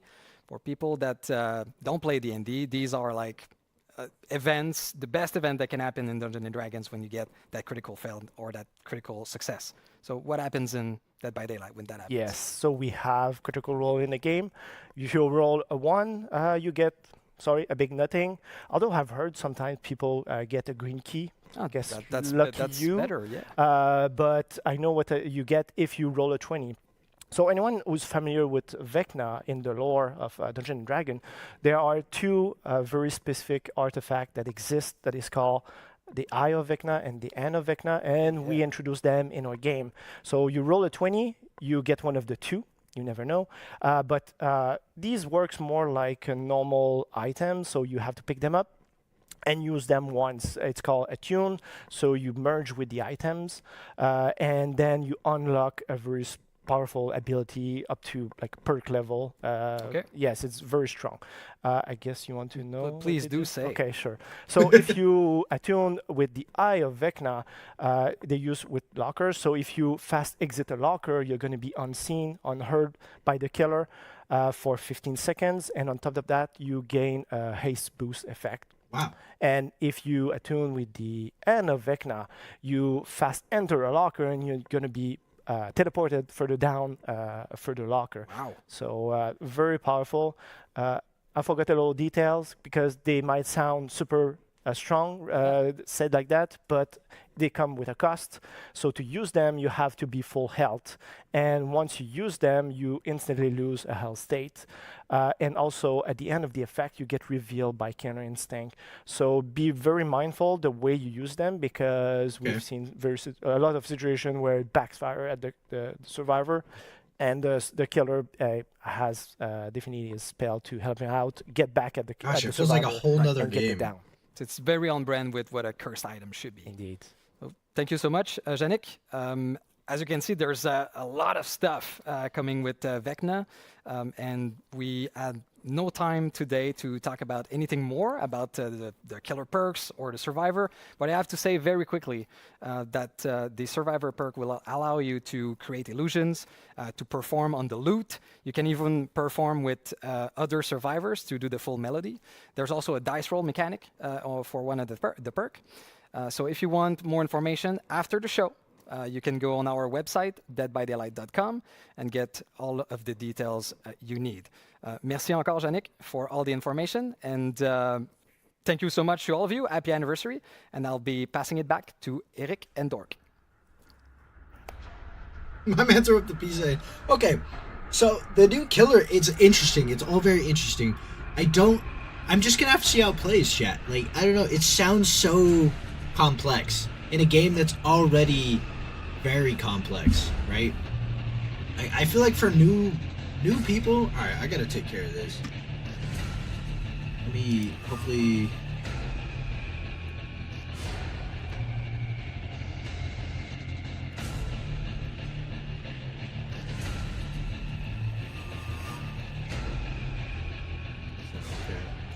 Get.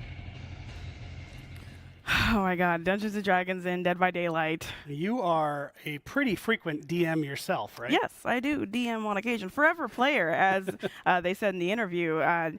Well, no, forever DM. Yeah. Never a player. Please make me a player. You must be so psyched. So psyched. I'm so psyched. I'm so excited. I just cannot wait to see what we have in store and to go against Vecna. Hopefully people have noticed your dice Yeah, necklace. my nice D4. I got it. Okay. But yes, just like Dave said, don't forget to head over to deadbydaylight.com right after the show for the full breakdown on Vecna and all of his powers. You'll also be able to see the perks that we've got for him and our bard coming into the fog.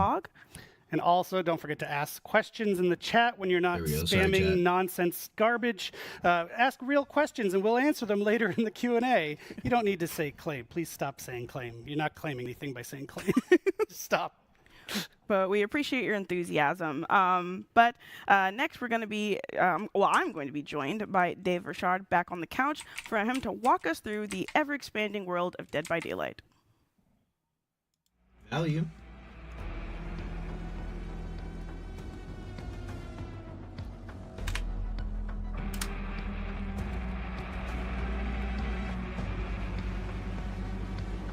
I wonder if the servers are up.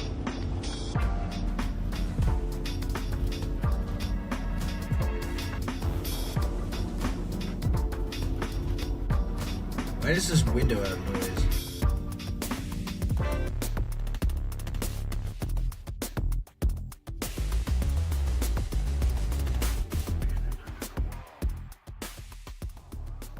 Hey, I'm over here now.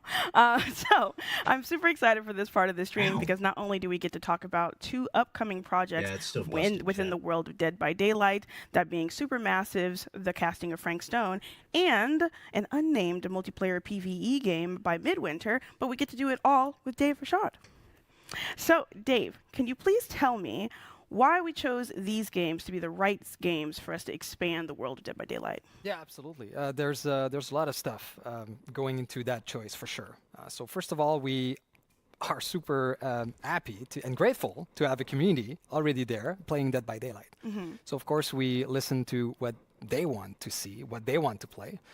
So that comes into the recipe of the choice we're going to make. We also want to make sure that we will create something new to experience, something that's completely out of what we are used to in Dead by Daylight. So that comes into the genre we want to create. Also, we want to interest new players into the world of Dead by Daylight. Some people that never heard of Dead by Daylight, but also some viewers that are interested about the world of DBD, but that don't play DBD because maybe it's not their style of game. So we want also these players to be with us and experience the world of Dead by Daylight. And just like you were saying, with people being interested in the world of Dead by Daylight, as the creative director, why do you think there's so much interest in the lore of a multiplayer game that's based in action?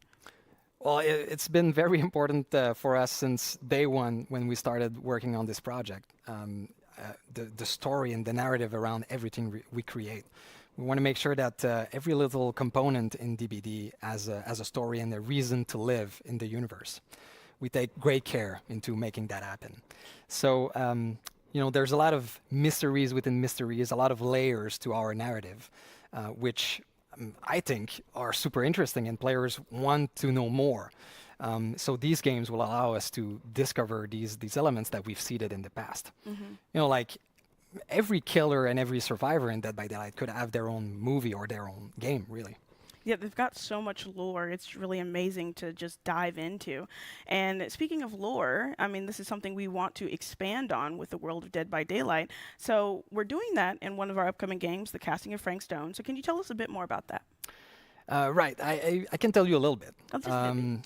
Yes. So, of course, there's different type of stories in games, right? There's games that have a static narrative that you experience. That's great.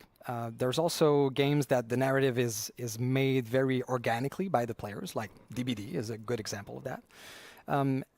The Casting of Frank Stone is somewhere in between, right? It's a game where there is multiple narrative, and based on the player choice, and different things will happen, and based on their choice, different endings and different branching in the story will happen. So the Casting of Frank Stone is very interesting for us because it brings the origin of a killer and potentially survivors, and the players are able to play that for the first time. Some things that we are used to see as a lore or a bio or a tome entry in DBD now will be playable. It's still in the Entities universe. It's still very much part of the world of DBD, but it's going to be out of the trials. So that's going to be an interesting take on our universe. Okay, so we know that the Casting Frank Stone is still in that realm, but what about our other project, this unnamed multiplayer PvE game? Is that also going to be taking place in the Entities realm? Absolutely. So it is in the world of DBD. It is in the Entity. And one cool thing about the Entity is that we know very little about exactly what it is, but we do know that it's a gives living them free rein universe. to do whatever they want. It is huge, and we can't really comprehend everything that's happening within it. So we know that DBD trials are a way for the Entity to feed. It's a very kind of organic process. So we can imagine that there are other parts in the Entity that serves other purposes. And that is exactly what we want to explore. So that allows us to create new narrative, new ways to experience a game, new gameplay opportunity, new set of rules. So these are things that we talked about in the past and that we always wanted to explore. So that's exactly what we want to do with this new Untitled game. So in a way, the world of DBD that we've created is like a book with infinite pages. we can add new stories to it forever, hopefully. Just keep on reading. Oh yeah. Well, you did talk about that, and like, is there any gameplay that we'll be able to see? That we'll be able to see. Well, yeah, I think so. All right. Well, thank you, Dave, for talking us through that. But now I want to see the gameplay. Let's see the gameplay. Go.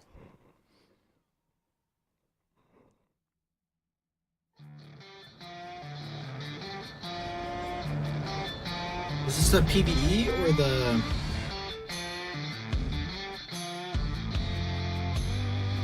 Hey everyone, I'm Audrey, lead producer at Midwinter Entertainment. Last year, we gave you a very small glimpse of a project we started working on set in the Dead by Daylight universe. I'm happy to say that we have more to share with you on this game codenamed Project T. Instead of showing you a close to final game with some polished gameplay, we wanted to let you in on the development process. Right now, Project T is a work in progress, more than a fully fledged game. Our goal is to craft an experience with all of you and create something that you would be eager to play. Wow. Let's hear more about Project T with our creative director. So good, actually. Hey everyone. First, I want to say what an honor it is to be working in the Dead by Daylight universe. We love DBD's multiplayer thrills, and its dark, mature setting brings just the right kind of tension and danger for a game like this. In Project T, you play as trespassers, rough and tumble characters who have been whisked away from their realities and trapped within the entity's realm.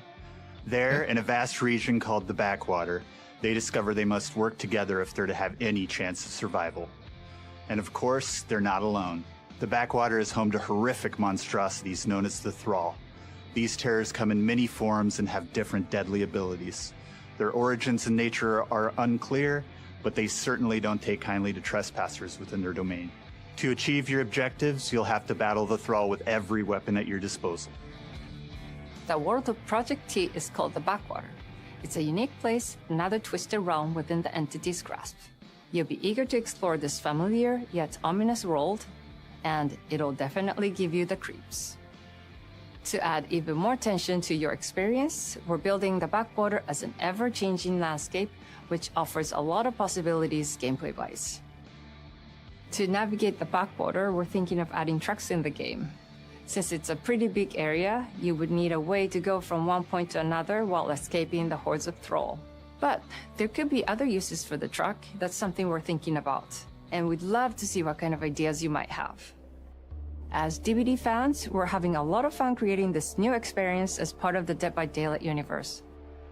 DBD is all about horror, and we want to make sure we're crafting something that horror fans will appreciate, from the different biomes of the Backwater to the look of the Thrall. Project T is still in early development, but that doesn't mean you'll have to wait another year to get more news. We're looking to get your opinions and share information, so we're creating a platform called the Insider Program. This is a place where all the players excited about this new take on the DBD universe can gather and be active participants in the development of the project. As an insider, you'll not only get exclusive information, but also in-game rewards and even the chance to join our closed playtests and give us your feedback. Join us to help shape an experience you'd like to play and make Project T the best that it can be. See you soon. Okay. So it looks very similar to the Ash and the Evil Dead game. Those are kind of the vibes I'm getting. I think this is like behaviors slash why am I spacing the name of the other developer? Oh, is this the Cedar Hills is not exactly a noted hotbed of criminal activity. What is that? That's not entirely true. There was that whole serial killer thing. Why do you hate Cedar Hills so much? Used to be like town mascot. Ladies and gentlemen, I present The Mill. Spend enough time in my line of work, you realize every place has got its demons. Think that belongs to the boy you're looking for? You can't shoot a movie in here. This is a condemned steel mill, Mr. Rivera. I suggest you immediately vacate the premises. And you do not, under any circumstances, set 1 foot back here in the Cedar Steel Mill. Ever. Such a joy to see young people so passionate about the arts. Everything's all right. Either of you heard of Murder Mill? No! No! There was a whole string of disappearances. Kidnappings, really. Murders. So what was this guy's name?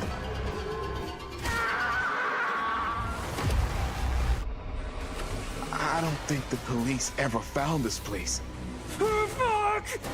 Whoever did this might still be here. We can't stay, okay? We gotta go.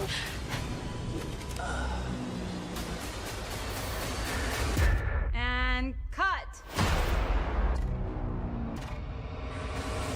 Casting a Frank You Stone. make dangerous Honestly, it looks good. You walk a dangerous line. Problem with games like this for me is I'm a completionist. I'm gonna want to go and do every branching that was path. such a cool trailer. Right? Some chills there. Did I see Actually, a hunting good storytelling. Bringing it. Guaranteed. Murder Mill? Does that Murder seems Mill? familiar? Fans might know that one. Super cool. It's so cool to see the way that the DBD universe is expanding. Oh, yeah. And, I want to mention Project T. You saw a mention of the Insider program, so that's our team is there waiting for you on Discord. So you can join the Insider program to get up-to-date information on Project T and get involved in it and be part of the game's development. It's really the idea there is we're making the game with the community. So get in on the ground floor now. Yes. With Project T, like Eric said, we are taking this idea to a whole new level with making the game with you instead of just making it by ourselves. So if you love Dead by Daylight and you want to help with this new session-based multiplayer PvE game and bring it to life, sign up for the Insider program so that you can be in the know and get next steps. You also want to make sure you wishlist it on Steam because that really helps us. Yes. And so Project T is quite a ways off because, like I said, we actually want to make it with our players. But the casting of Frank Stone is right on the horizon. So Supermassive, as hopefully folks know in the chat, they're just an amazing developer of single-player narrative horror games. And now we're bringing Dead by Daylight into that genre. And it's just so cool to finally be there. And it looks super terrifying. It looks super crisp and polished and awesome. I can't wait. So as you mentioned, wish lists do help a lot. So if you would do us a kindness, kindly give us a wish list. We would greatly appreciate it. Yes, and speaking of Dead by Daylight, the PTB, I know a lot of you are itching to get into that. That will be at 1 p.m. as a reminder today instead of 12 p.m. So be ready to download that so you can go ahead and hop in and test out the new chapter. I can't wait to see people's reactions to all the things that are Oh, in yeah. I cannot wait, especially for the locker one. I'm so excited for that one. But as we said, this is, we're getting pretty close to our live segment where it's going to be the live Q&A. So we'll have Justin, different Justin from Eric's Justin, come out to talk about this year's Twisted Masquerade in-game anniversary event.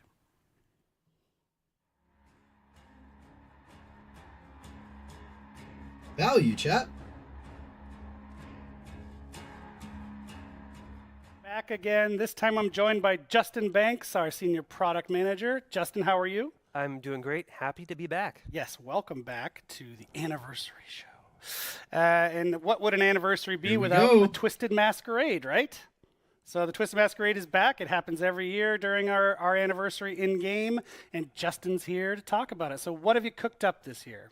So this year, we got some amazing stuff. Honestly, I think it's our best anniversary event yet. But before we get to it, we have what we call Before the Masquerade.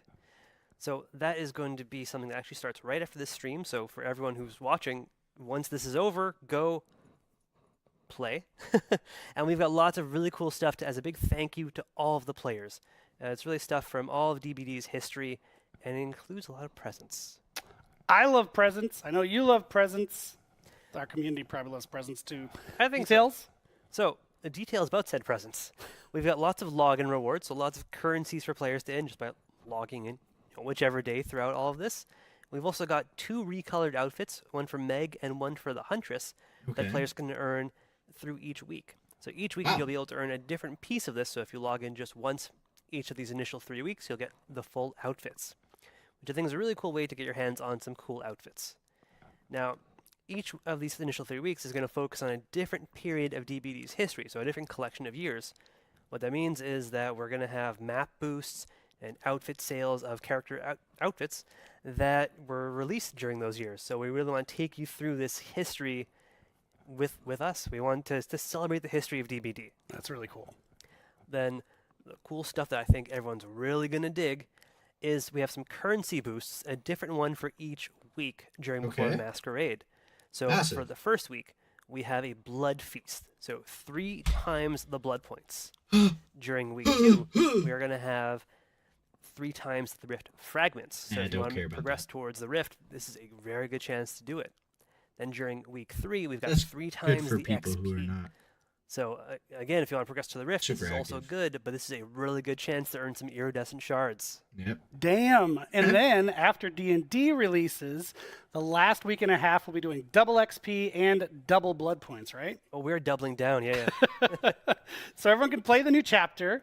They can get hyped for the Masquerade. They can nab some of the older anniversary charms as well. Is that true? Exactly. So we want to give people a chance who haven't earned them during previous years, to celebrate the build-up to the event itself by earning, like some really cool Masquerade crows or things like that. Awesome. Okay, so what about the event itself? So the event itself, now that we've tackled Before the Masquerade, the big new thing that is coming for this year's Twisted Masquerade is the reveal of the host of the Masquerade, Trix herself. So players might have seen her hinted at during previous anniversary events or during in outfit descriptions referenced as the Mad Designer or Zizzletrix. So she's finally making her appearance. And throughout all of the event, we want to make it very clear, this is her party. She's everywhere. She's the entity's biggest fan, celebrating, holding this party in its honor. And she's not a playable character, so we want to make that very clear. She is there pushing everybody to engage and celebrate. We want to... I love that. So does this mean we're going to see a lot more of her in the Twisted Masquerade? Absolutely. So we have a lot of the UI that is themed. You might have seen some last year, so we've done a lot of updating for that. We've got Father Campbell's Chapel coming back with the whole party taking place inside. Some updated content in there to show that the party is progressing or dying slightly. You might find some corpses. Then, in addition to all of that stuff really permeating the game, we've got the lobby, the loading screens. She's going to appear in trials. You will hear her laughing at you or cheering you on around the exit gates. There's really voice lines that's going to appear everywhere, really accentuating the gameplay. It's going to be amazing. We loved hearing all of the voice lines that we have had recorded for this. With all that stuff, we've got a lot of really cool gameplay that I'm going to talk about in just a second. But one thing I wanted to mention is that all of our event gameplay now is going to take place within a separate event queue. So if you want some of the normal DBD, in the core mode, you can have that. But if you want the event stuff, go over to the really cool event queue and take part of Trix's, Twisted Masquerade. And I have to say as well, if you go to the core mode, it's still going to have a lot of the decorations. So you get the vibe with the core experience. And that's a really good quality of life improvement over last year, right? Giving players that option to choose. If they want to just do classic Dead by Daylight, they can, with some extra flair on it, or they can choose the event queue. That's a nice improvement. So you mentioned it. So what are some of the gameplay changes that are coming with Trix? So Trix is bringing what we call her bag of tricks to the party. She wants to spice things up. She wants everyone to have a lot of fun. So what we've got is that as a match progresses, one of a series of abilities, one of a tricks, is going to be played on our players. And these are going to be things like giving everybody haste, giving people undetectable, spawning anniversary special chests or totems, some really cool stuff that's going to spice it up. And this is going to happen whenever 2 points are accumulated during a match. So at first I'd say 1 tricks actually takes place at the match start. Following that, whenever 2 points are accumulated from doing a gen, first hook, things like that, which each gives 1 point, that is then going to trigger another tricks to maximum of 5 during a match. So we want to really keep things interesting. And when a tricks is actually activated, you're going to see Trix herself appear alongside or take the spot of one of the dancing marionettes. She's going to even deliver a line that hints at what has been played. So if you're not paying attention, she's going to give you this really cool audio cue. That's awesome. And so in addition to all of that, I think we're also doing some sort of update for the invitation mechanic. Yeah, absolutely. So the invitations last year, we had players run around, gather those, and you could either spend it to use an ability while inside a chase, or escape with it to help you earn a mask. This year, there's no need to escape with it to earn a mask. That's a different thing. And we've even added outside of chase abilities to the invitation. So if you're someone who doesn't necessarily want to always be chased by a killer or wants to have a more diverse use for it, we've added that. So survivors can now go into quiet mode, so making a lot less noise, and can even do things like quickly enter a locker without alerting the killer. It's super useful to get out of that chase right away. That's fantastic. Or if they're nearby and you don't want to alert them. For killers, they can now use an invitation to immediately send a downed survivor to a nearby hook.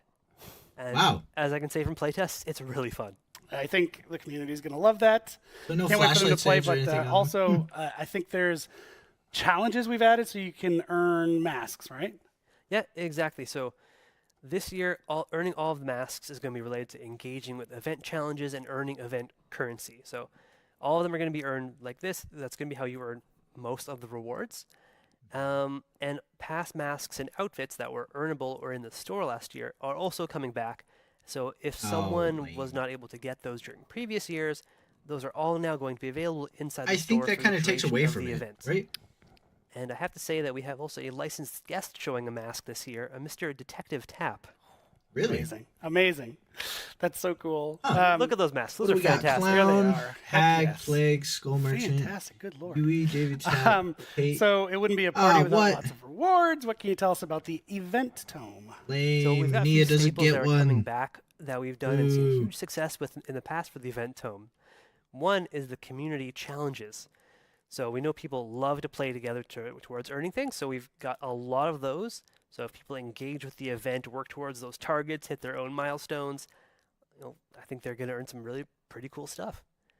Also in the event tome is some really interesting lore about the observer discovering Trix's world. So if you want to know a little bit more about her, play those challenges, earn that lore. Then we've got some really cool stuff. I have to say the Twisted Masquerade is one of our favorite collections to work on every single year. As soon as the art team's concepts hit the table, or I guess the monitor screen these days, we're like enamored with them. Like, we love working on this collection. So this year we've got 2 new 100% earnable outfits that you can earn through the event. We have one for Bill Overbeck, another licensed guest making his appearance in the Masquerade, and one for the Unknown, who is maybe trying to blend in a little bit at the party. Successfully. In addition to all that really cool stuff, we've got some Trix-themed charms and player cards that people can earn. Bill getting a cosmetic chat. Task Mask making an appearance as a reward. There's someone who accompanies him. So if people check out the in-game store during the Twisted Masquerade, they'll be able to find a really cool event-themed outfit for the pig. Yeah, now, there we it are is. Huge fans of this. I mean, it's got so many touches from 10 the out Saw of 10. franchise in there. I think it's amazing. Pig fans are on 10 the edge out of of their 10 seats chat. hoping you'd say that. Amazing. So we've covered a lot. Are there any last presents for the players that we haven't mentioned? So there's a lot already, but we've got more. So the same as previous years, we're giving out lots of daily rewards to players. So there's going to be lots of currencies, like more blood points, more rift fragments, more iridescent shards. We're going to have a huge login calendar throughout the entire event. People are going to be earning stuff no matter what they do. And for the first time, that no matter when the player logs in, we're going to give them enough event currency to get a single reward from the event. Nice. So as soon as you log in, we want to get you started and start enjoying the party. I love that. Players are going to love that. Thank you, Justin, for your time. And all that detail. So much detail. I hope people are psyched. Just as a note, the event in-game starts June 13th, but the Before the Masquerade event actually starts now, right after this show, today. And there is one last thing that we have not mentioned. It's all part of this wrapper of celebration, and it actually ties back to Dungeons and Dragons. Oh, does it? Yes. So very, very excited to say that we will be putting some Dungeons and Dragons Dead by Daylight dice, that's a lot of Ds, a lot, up for sale in the merch store. Wow. You can pre-order really it right cool. now. It's not available. You can't get it right away, but you can get your pre-order in right away. And in fact, if you do the pre-order in the next 48 hours, you get a discount. Super psyched about this. There's tons of Dungeons & Dragons fans within the office. I'm sure there are in the community as well. So why not put them together with a cool new set of dice? And that is all we have. Unfortunately, Justin, you're done. Thank you for your time. I was honestly always happy to be here. So we're going to toss it now to Dork for our live Q&A, and we'll bring it home. Take it away, Dork. I can't get over that name, Dork. Live Q&A. All right. We got the meat and taters out of the way. This is like the dessert, okay? It could be something you enjoy. It could be something like awful. Well, I've been like teleporting all around today. Now I'm over here. So we've covered so much content today. We've been talking about gameplay updates to Dead by Daylight, the 2v8 mode, Better be some good dessert. titles, the Dungeons and Dragons Brownie, chapter, ice and cream. obviously with all of this content comes loads of questions, which we will be taking the time to answer for you. I say we because it's me, Dave Richard, and Justin Brown. So let's go ahead and get started. So for Dave, question 1. In the Dungeons & Dragons segment, you mentioned 2 bards and 1. What does that mean? Are we getting 2 unique survivors? No. So there is one survivor, Pay attention. same perks, but there is You can swap it. different customization Like the system Legion. around He already this explained this. character. Pay So attention. It's similar to what we've done with the Legion. So instead of having like normal head, torso, legs parts, for the bard we have head and torso in one piece, the legs in another piece, and the accessories.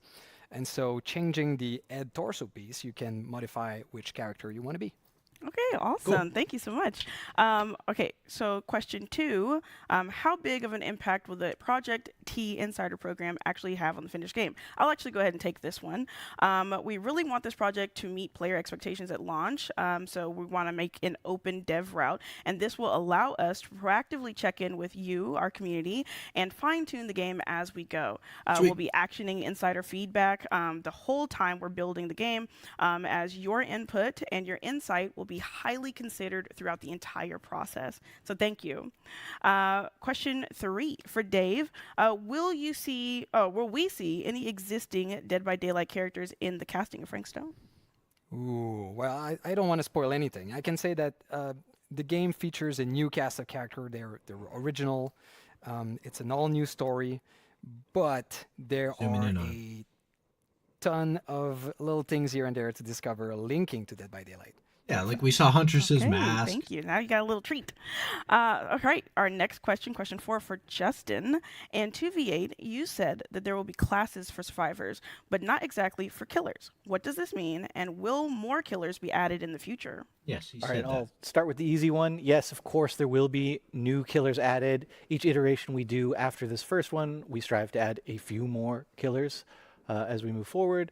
As far as classes go, it's something that we're still really waiting for. There's a possibility we do something like a class system, but we're going to wait until we get this iteration into your hands and work with your feedback and see Dude, where but we your take this mode. freaking All right, killers thank you, already Justin. have Question powers. 5. What is the difference between a game mode and a modifier for Justin? Okay, Game mode's it's permanent, just like what Matt modifier's said. A not. modifier is really something that takes a little piece of a standard trial and sort of adjusts it, like a darkness effect, maybe changing how fast or how many generators there are to do, or random perks. A mode is something that's going to fundamentally change the way the game's played, something really big and all-encompassing, something like 2v8. All right, thank you. Again, Justin, I got a question for you. Question 6, can I duo killer with my friends in 2v8? Absolutely. You can queue up with your friend. You can get on Let's go. Discord and talk to them and play killer together. That's so awesome. So I'm super excited for that. That's going to be That's amazing. juice. All Juice. right, our next question. Can we play 2 of the same killers in 2v8, Justin? No. The easy answer is no, you won't be able to play 2 of the same. You'll be able to mix and match between the 5, but 2 of Two the same trappers. There's 1,000 traps on the map. Can you imagine hearing both chainsaws revving? Like, oh gosh, overload. All right, question 8. I didn't get my blood points from grade reset yesterday. Will I get them back? I'll go ahead and answer this one. Yes, we're working on refunding the missing blood points to players, and you should receive them within the next few days. Really sorry about that. Question 9. Can achievements and trophies be earned in the 2v8 mode when it releases, Justin? The simple answer is yes. There are no specific 2v8 achievements or trophies, but if you're making progress towards one that already exists, like how many generators you have to repair, progress is still made towards those trophies. All right. Oh, that's Thank cool. you. Interesting. Question 10. Are there plans to keep 2v8 permanent after some iterations, Justin? So this is something we're still working out.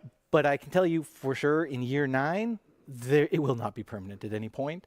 It's going to be an ongoing discussion. It's going to depend sort of the engagement level, the feedback we get from you, and when we feel the mode is fully ready to continue those conversations. Mm-hmm. So when the mode is active, make sure you are playing it. Okay, do this for us.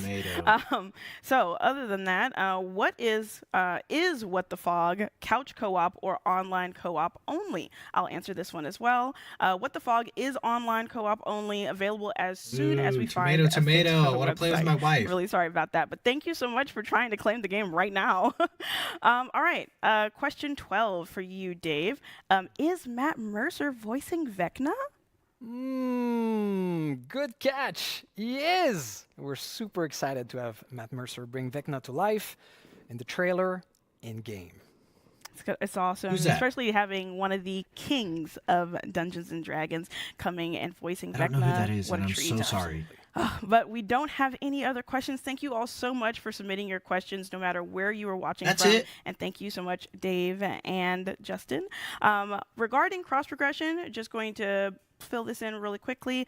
We also want to reiterate that we can't share specific plans just yet, as we are still finalizing the last details, but rest assured that as soon as we are clear to do so, we will, and we plan to also push out a public FAQ. So once the FAQ is posted, we'll announce it across all of our channels for your full awareness. Once again, a big thanks to everyone who submitted questions, and we hope these answers were helpful, and we'll be talking more about this stuff in the next coming months. As a last gift for our players, if you're already signed up for the Dead by Daylight newsletter, you'll receive 250k blood points. And if you're not, you can still register until May 15th to get that sweet, sweet reward. And another big thanks once again to Justin and Dave for sticking around to answer all of these amazing questions. And since this is almost the end of our show, we don't want to forget that the PTB goes live in 22 minutes. So Chat, now I'm gonna we're start going to a new have stream Eric for that. and Matt here on the couch one more time to wrap up the show with one final surprise. I'm actually so excited for the PTB to play around with Vecna and stuff. So that'll be fun. That'll be loads of fun, actually. All right. This is it. This is the end. We've made it to the end of the show. It's been a great show. It's been a long show, and we thank you for sticking with us. We had so much to tell you about, so we had to do it all. Yeah. But thank you so much. And look who's here to join me on the couch over there, Mr. Matt Cote. Matt, welcome. Thank you so very much. Well, nice of you to make it at the end. Yeah, sure. I mean, eventually got here. Yeah. Well, I was a little late. Had some surprises to work on. It's always something. That's true. But I think all the surprises are wrapped up for now. Thank you again. Hopefully you'll join us on one of our upcoming streams. We're going to keep these rolling. Maybe you'll join us on one of our upcoming streams. I'd be delighted. Fantastic. And that's it. Thanks, everybody. Have a wonderful...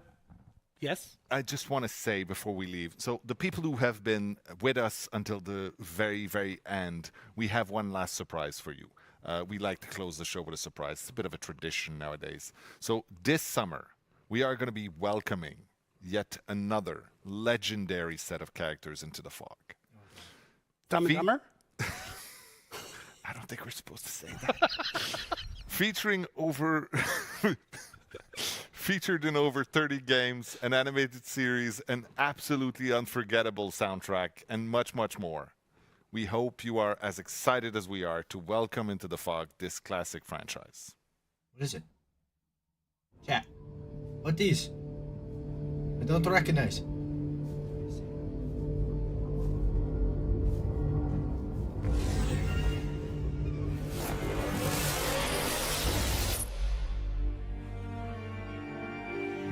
Castlevania! No way, dude!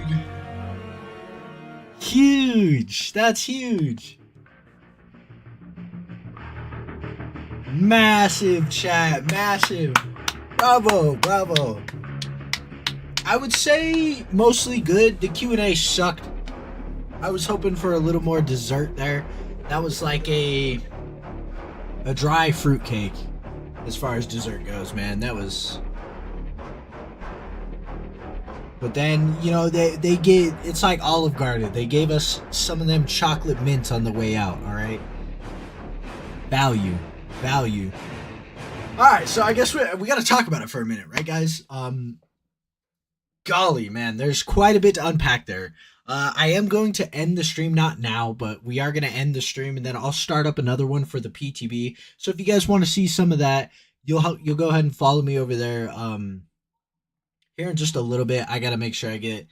I'm probably going to use the restroom, and, you know, it'll probably be about an hour or so. But for now, let's talk about everything we just heard, okay? Let's hit the big points immediately. Maybe we'll wrap back around. I think the biggest takeaway from this is the 2v8. I think that's way more exciting than the new chapter. I think that absolutely blows the new chapter out of the water. Forgive me for that opinion, I guess, but dudes, that absolutely blows it out of the water. So hyped for 2v8, absolutely. And the fact that they're taking away the perks, and I said during that time, I was like, I hope they have some unique perks for 2v2. When they said, oh, we're removing perks, I was like, aw. And then they said that they were adding classes. I immediately took back my aw, because that's massive, okay? Obviously, you want the gameplay to be a little bit different. When there's 8 people, chat, could you imagine loading in with 8 homies, dunking on 2 killers? Oh, my lord. Lord? Or just imagine me and Dragon going sicko mode. So I think overall, chat, I can't wait to play Killer. Dude, it's going to be fun. To play Killer with somebody else, like, it'll feel less overwhelming. I know that for sure, because I know when you're playing by yourself as Killer, it's like, it feels like, it's literally you versus them, right? It's you versus the world, it feels like. It's like, dang. But Vecna, I think they really need to change the promotional art, because it really looks so much like Thanos, right? Like a malnourished Thanos. I can't get that image out of my head. Like, he's got like the gold gauntlet. He's purple and gold, right? And he's holding the gauntlet up like he's about to snap. I thought that was funny. But Vecna, right? Thanos Vecna OP. I gotta be honest, the Vecna himself, like, all of that stuff seems maybe a little too much. This is just gonna be my early prediction, right? We're gonna check it out later. But Dead by Daylight already is like very complex, right? You got hundreds of perks, you've got different survivors. If you're brand new coming to Dead by Daylight, never seen anything on it, that is overwhelming. Dead by Daylight's already overwhelming. You got to understand that all the survivors are the same, but they got different perks. You got to prestige them to get their perks on everybody else. Then you got to go through the blood web and then get them, and then blah blah blah blah blah. Right? There's so many different things to understand. And that's not even mentioning that there's 30 plus killers that all have relatively unique powers and different counterplay and stuff like that. And now you're bringing a killer that not only has counterplay, but like multiple different ways to counterplay. And then you got to hit the chest. And now there's RNG with the chest and this, that, and the other. This definitely feels like if you're a veteran for DBD, you're going to love this. If you're brand new to DBD, it feels like and that's fine. That's fine. I'm not saying that's bad, but I feel like this is very deterrent of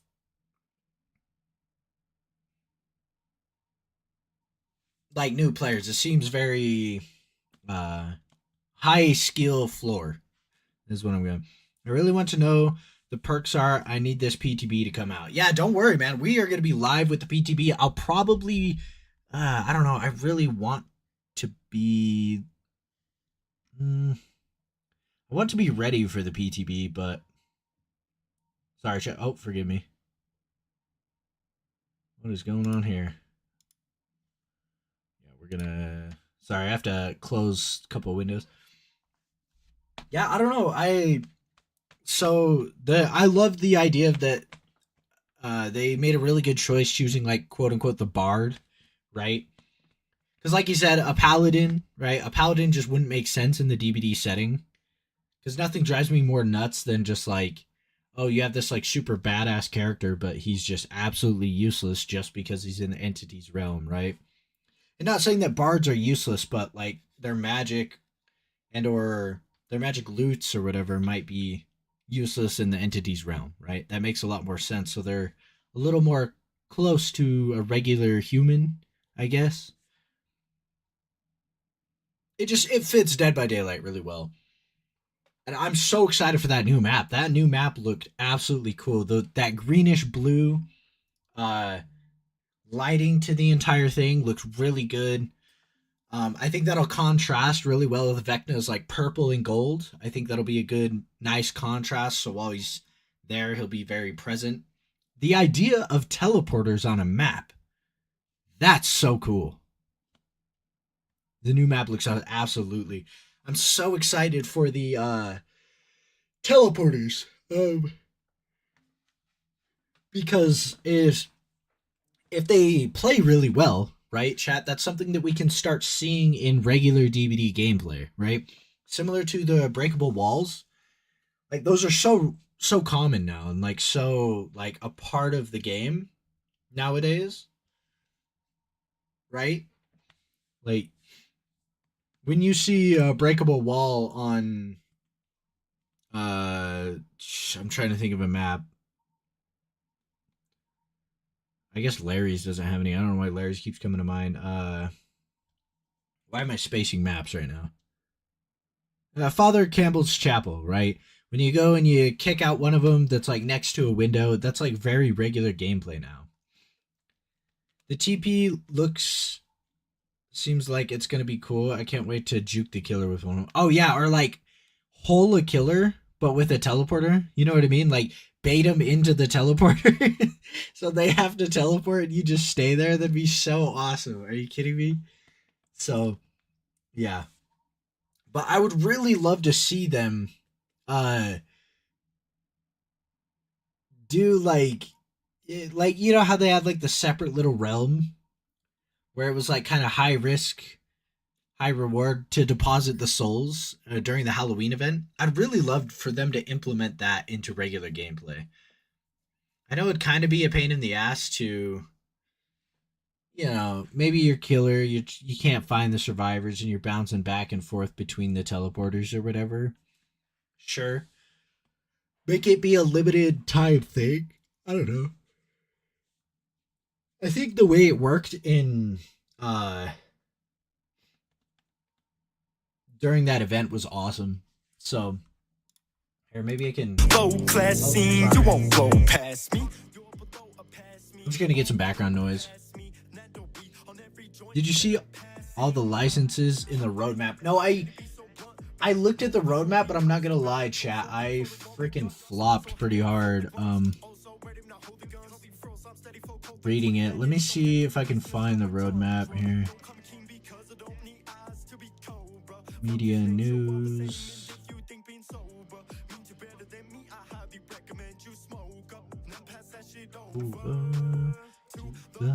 Hey, can we talk about those 2 new games? There are 3 new games. Kind of nice, right?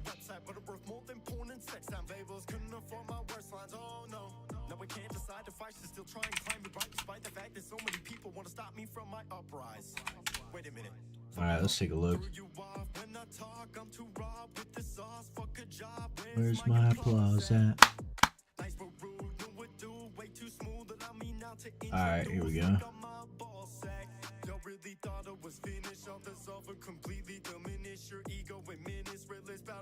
Oh, let's not go to Twitter. I don't want to risk anything there. All right, so we got. This is year 8. That's not what we're looking for. Oh wait, yeah, it is. Singularity.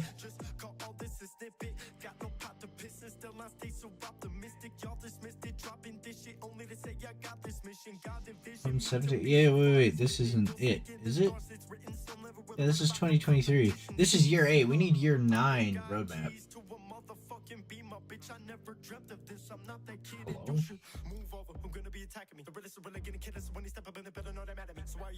Uh, 24, I guess.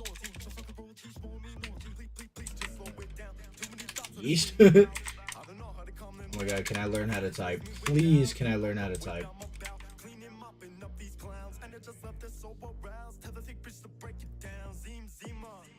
Yeah. Fuck, is it not uploaded anywhere yet? Yeah, I'm only finding...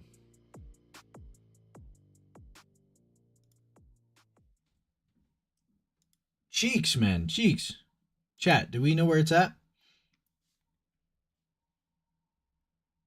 There's like 4. It's year 7. Come on. Guys, we're going into year 9 solid. I just don't think it's up anywhere right now. It's okay.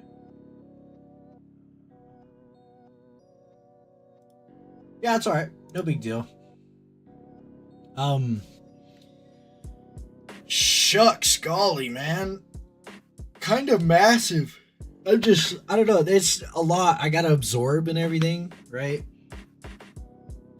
I'm trying to think of any other major talk. I'm kind of irritated that they're not keeping the game mode permanent, right? Like, I sent it to Discord. Oh, big, huge, large man.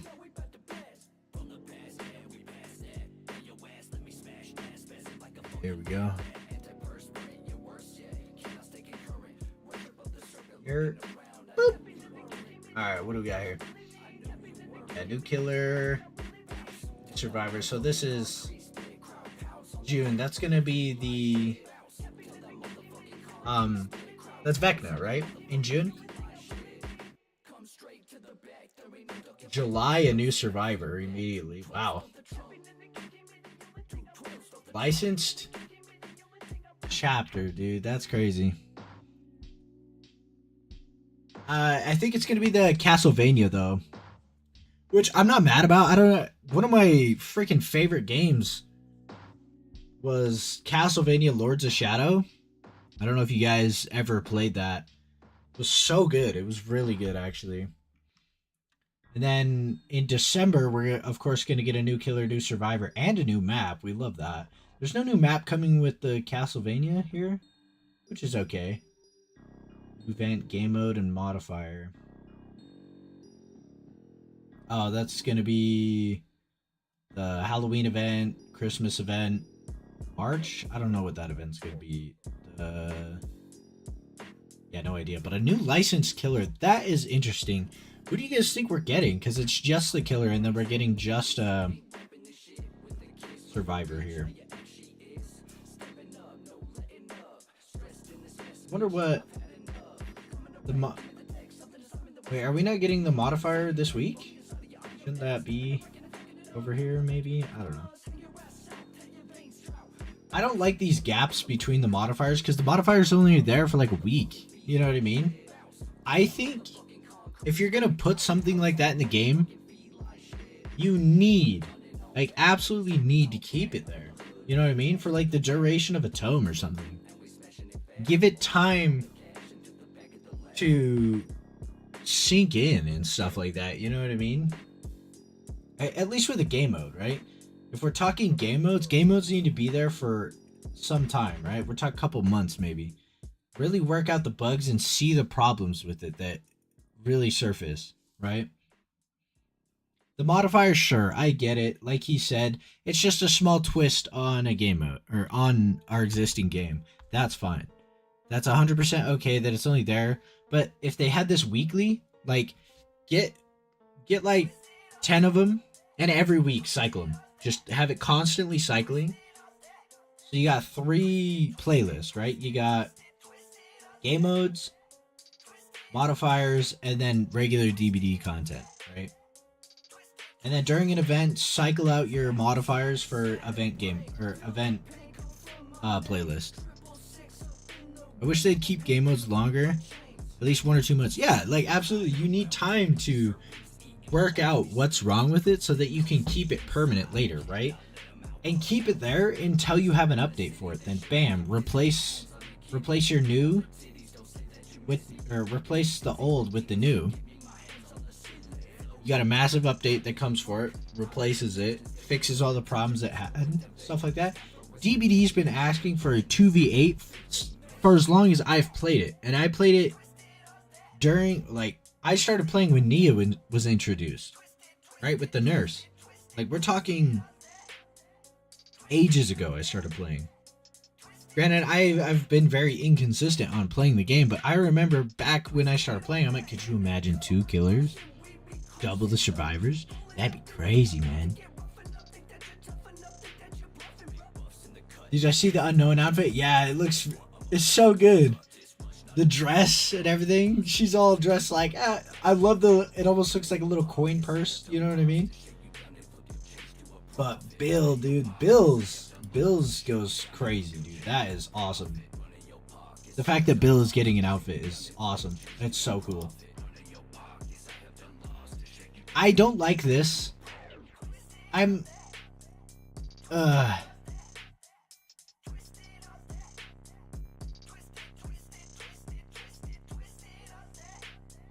Bill getting some love, yeah, we love that. Yeah, the Skull Merchant's also mid.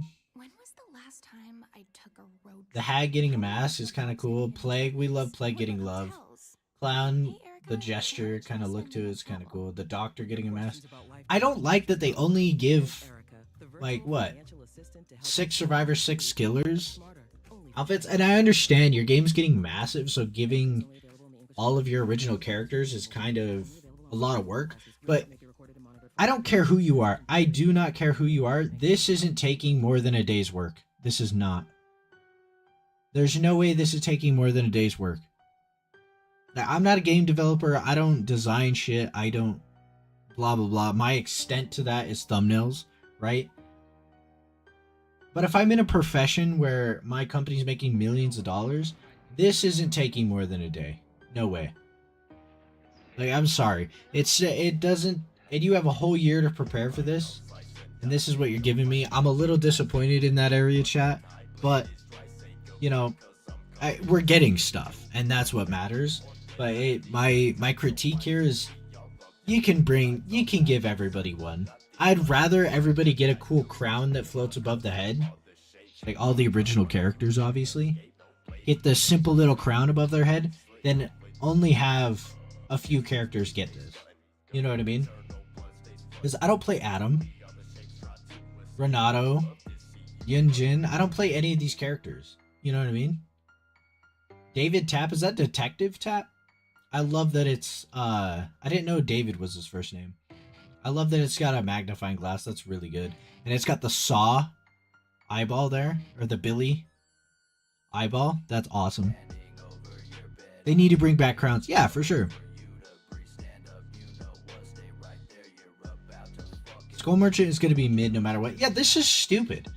Like, you're still exposing, like, your eyeball and stuff. Like, why does the Hag get her whole freaking head covered, but the Skull Merchant gets her hair and the top of her head still out? Like, okay. The Plague gets a whole freaking dome piece here, and the Skull Merchant just gets, like, this stupid mask with a skull on. Like, come on, get her out. They shouldn't have done this at all. Nobody likes playing against her. I've never met anybody in the chat or anybody that I talk to likes to play against her, right? Ooh, the Skull Merchant. No, mid. No. Kaka. Gross. Adobe Photoshop Lightroom makes it easy to edit the perfect This is photo, bad. no matter It's where you like, are. oh, sorry, Quick we're getting an adjustments to ad lighting here. color while you're on the go. And never Mid lose Skull the Merchant. freedom Yeah, for sure. I would say that this is mid. I would rather us all get crowns for the characters. Like, I'm a Nia main. You guys know that. The fact I'm a little disappointed Nia doesn't get anything. You know what I mean? Like, sure, she got one last year, but I'm not getting one this year. Right? And that sucks. I'm like, mid. Mid. And like, what if I'm a Claudette player, right? Where's my mask? Where's my David where's my David mask? Where's my Dwight mask? Right? And I know some of them got masked last year, but why are we leaving characters out?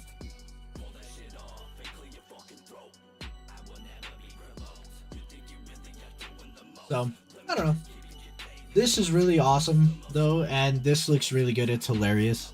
Just to see the unknown in any outfit just looks so good. I wonder what the weapon is. I really hope it's like a little coin purse. That'd be hilarious. Could you imagine it's just like... I know that isn't the case. This looks maybe like a piece of wood or something. I don't know. I can't really tell what it is, if I'm being honest. Could you imagine like almost like the plague, how it's like on a chain, but a little coin purse, right? That'd be hilarious. And I don't know if you guys seen that deer human hybrid in the fan art for the unknown. I think the dev was looking at that like, wow, this person's got way better ideas, like, because that blew every unknown cosmetic out of the water, at least that we've seen so far, right? It was good. It was real good.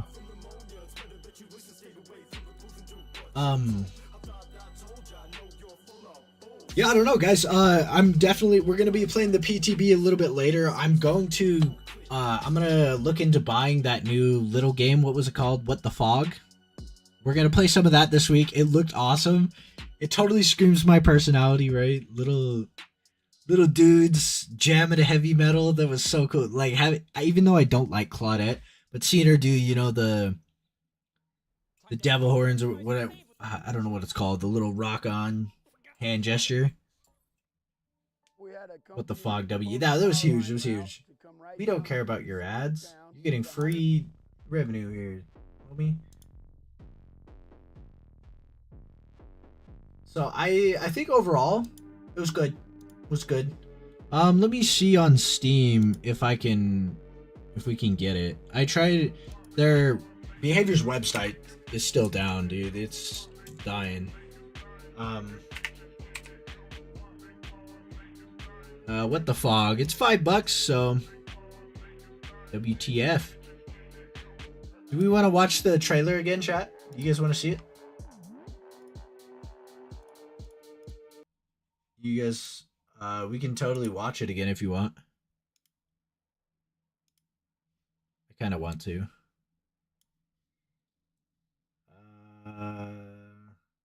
We'll add it to the wish list. Well, you've done it now, Dwight. You just had to touch the first board game. Now, you and your friend are trapped in our world, and danger is everywhere. But don't despair. Use your new magic abilities against the swarms of monsters that want you dead. Run, jump, and shoot to collect blood points to repair generators, increasing your powers along the way. Unlock the door to escape together. Did you just die? It's not over yet. Use spells to keep your friend alive until they can revive you. Do you and your friend have what it takes to survive? Ponder this as you ask yourselves, what the fog?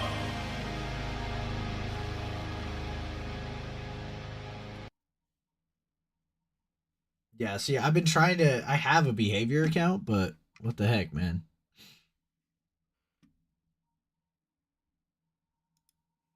Super cute game. I'm a fan.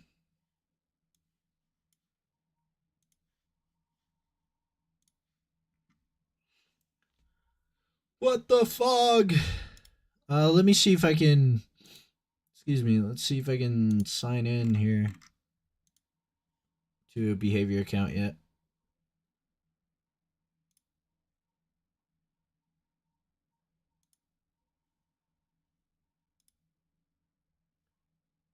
Actually.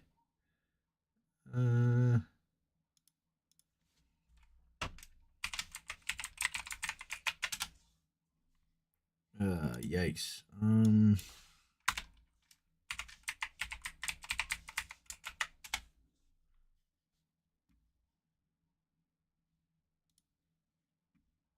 Maybe? It's not letting me. Let me try one more time, chat.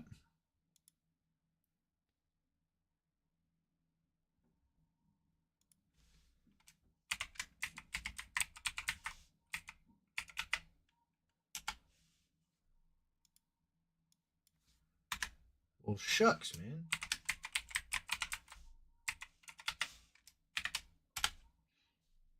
Maybe I don't have one. I genuinely thought I did.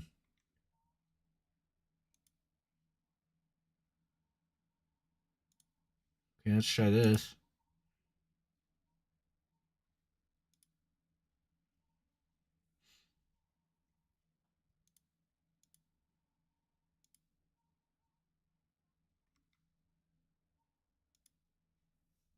All right, we're going to see if we can get the game for free really quick. My apologies, chat.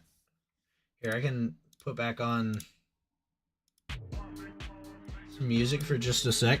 Bear with me here.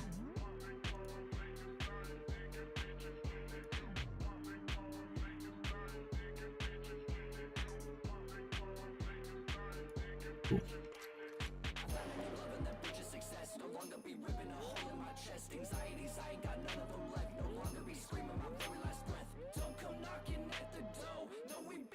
Huh.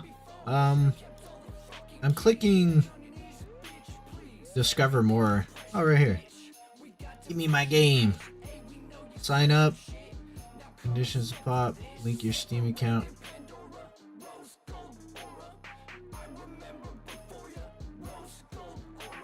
Okay. Next. Alright, I just got a leak. Linked. Get my Steam key. Hey, right there, chat. Bam.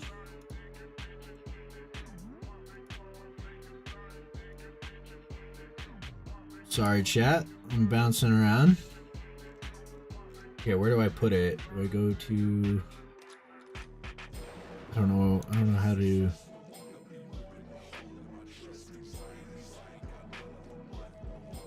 I don't know how to punch in the key. Yikes. Embarrassing.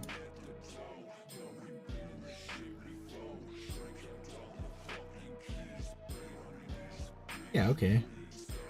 Paste. Success! Okay, I don't know. What do I do? Your library? Is it my library now?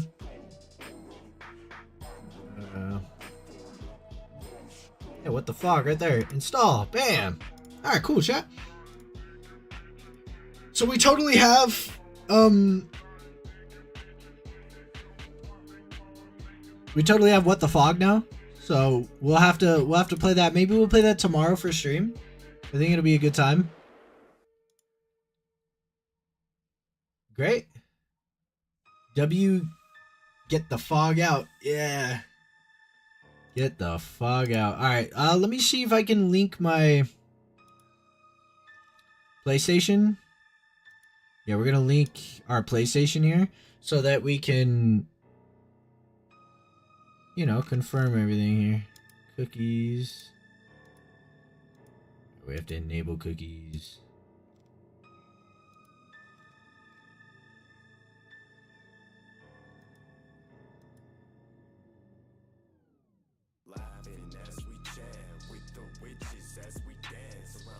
I think my favorite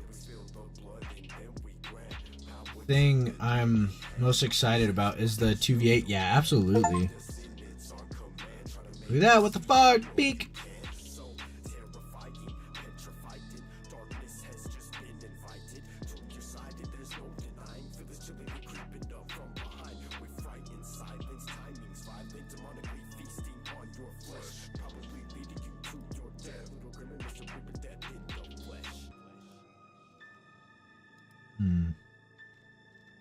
What the heck? It's not popping up. It's being a booger. Do I have to enable everything? Oh, feels bad.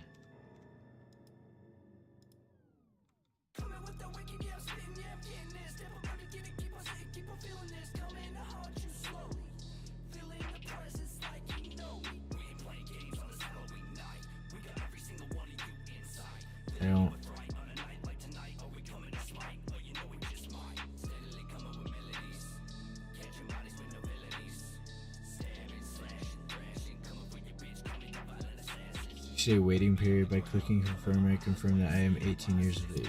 Confirm. Oh, where'd it go? Hello? It keeps popping up and then going away. What the?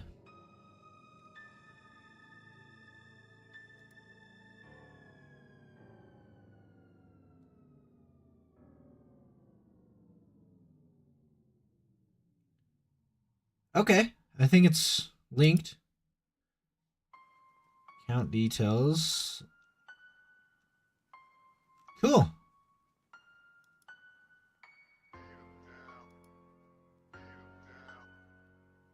All right, value chat. It looks like we've got that going.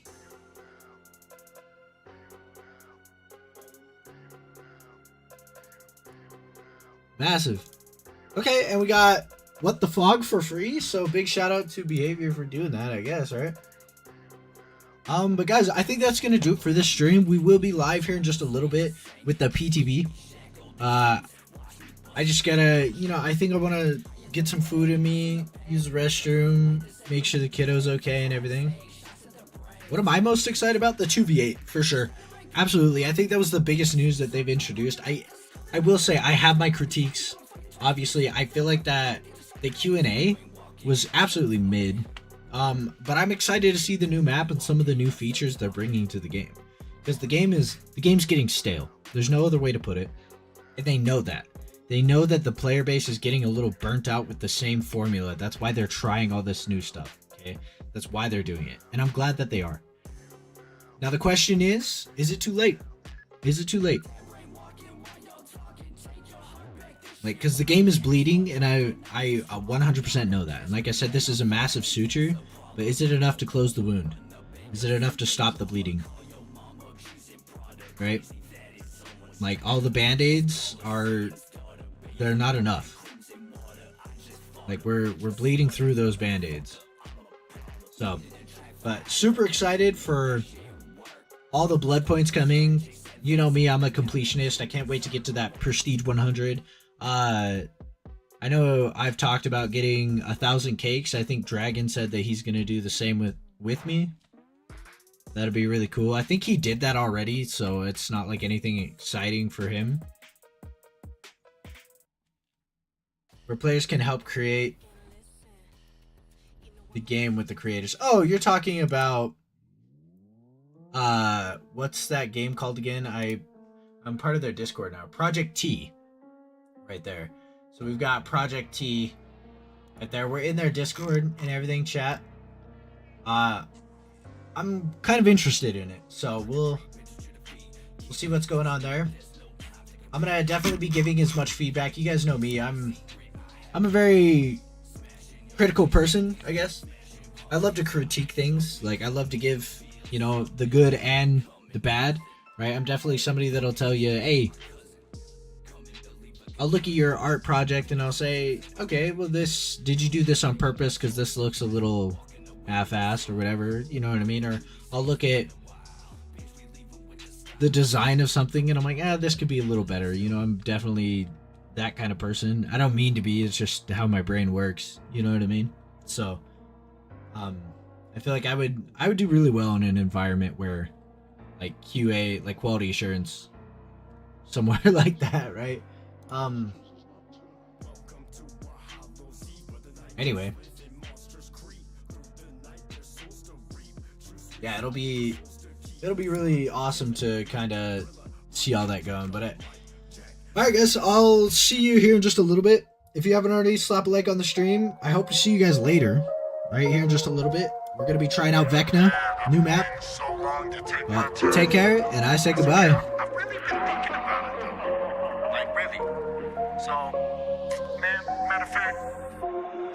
Think about it for a minute, why did you press play? I already got you thinking about my chess game. Like I was a sexy woman that was jogging with big bonkers and a sports runner, so I can watch a while, I must say. That was my queen piece and I suggest you best stay away from me because it's me to protect, dang. Feeling overheated and deleting all your pieces from the bottom without a reason if the king is checkmate. Please don't get me started, I ain't really warming up. Taking away the darkness like in the morning sun.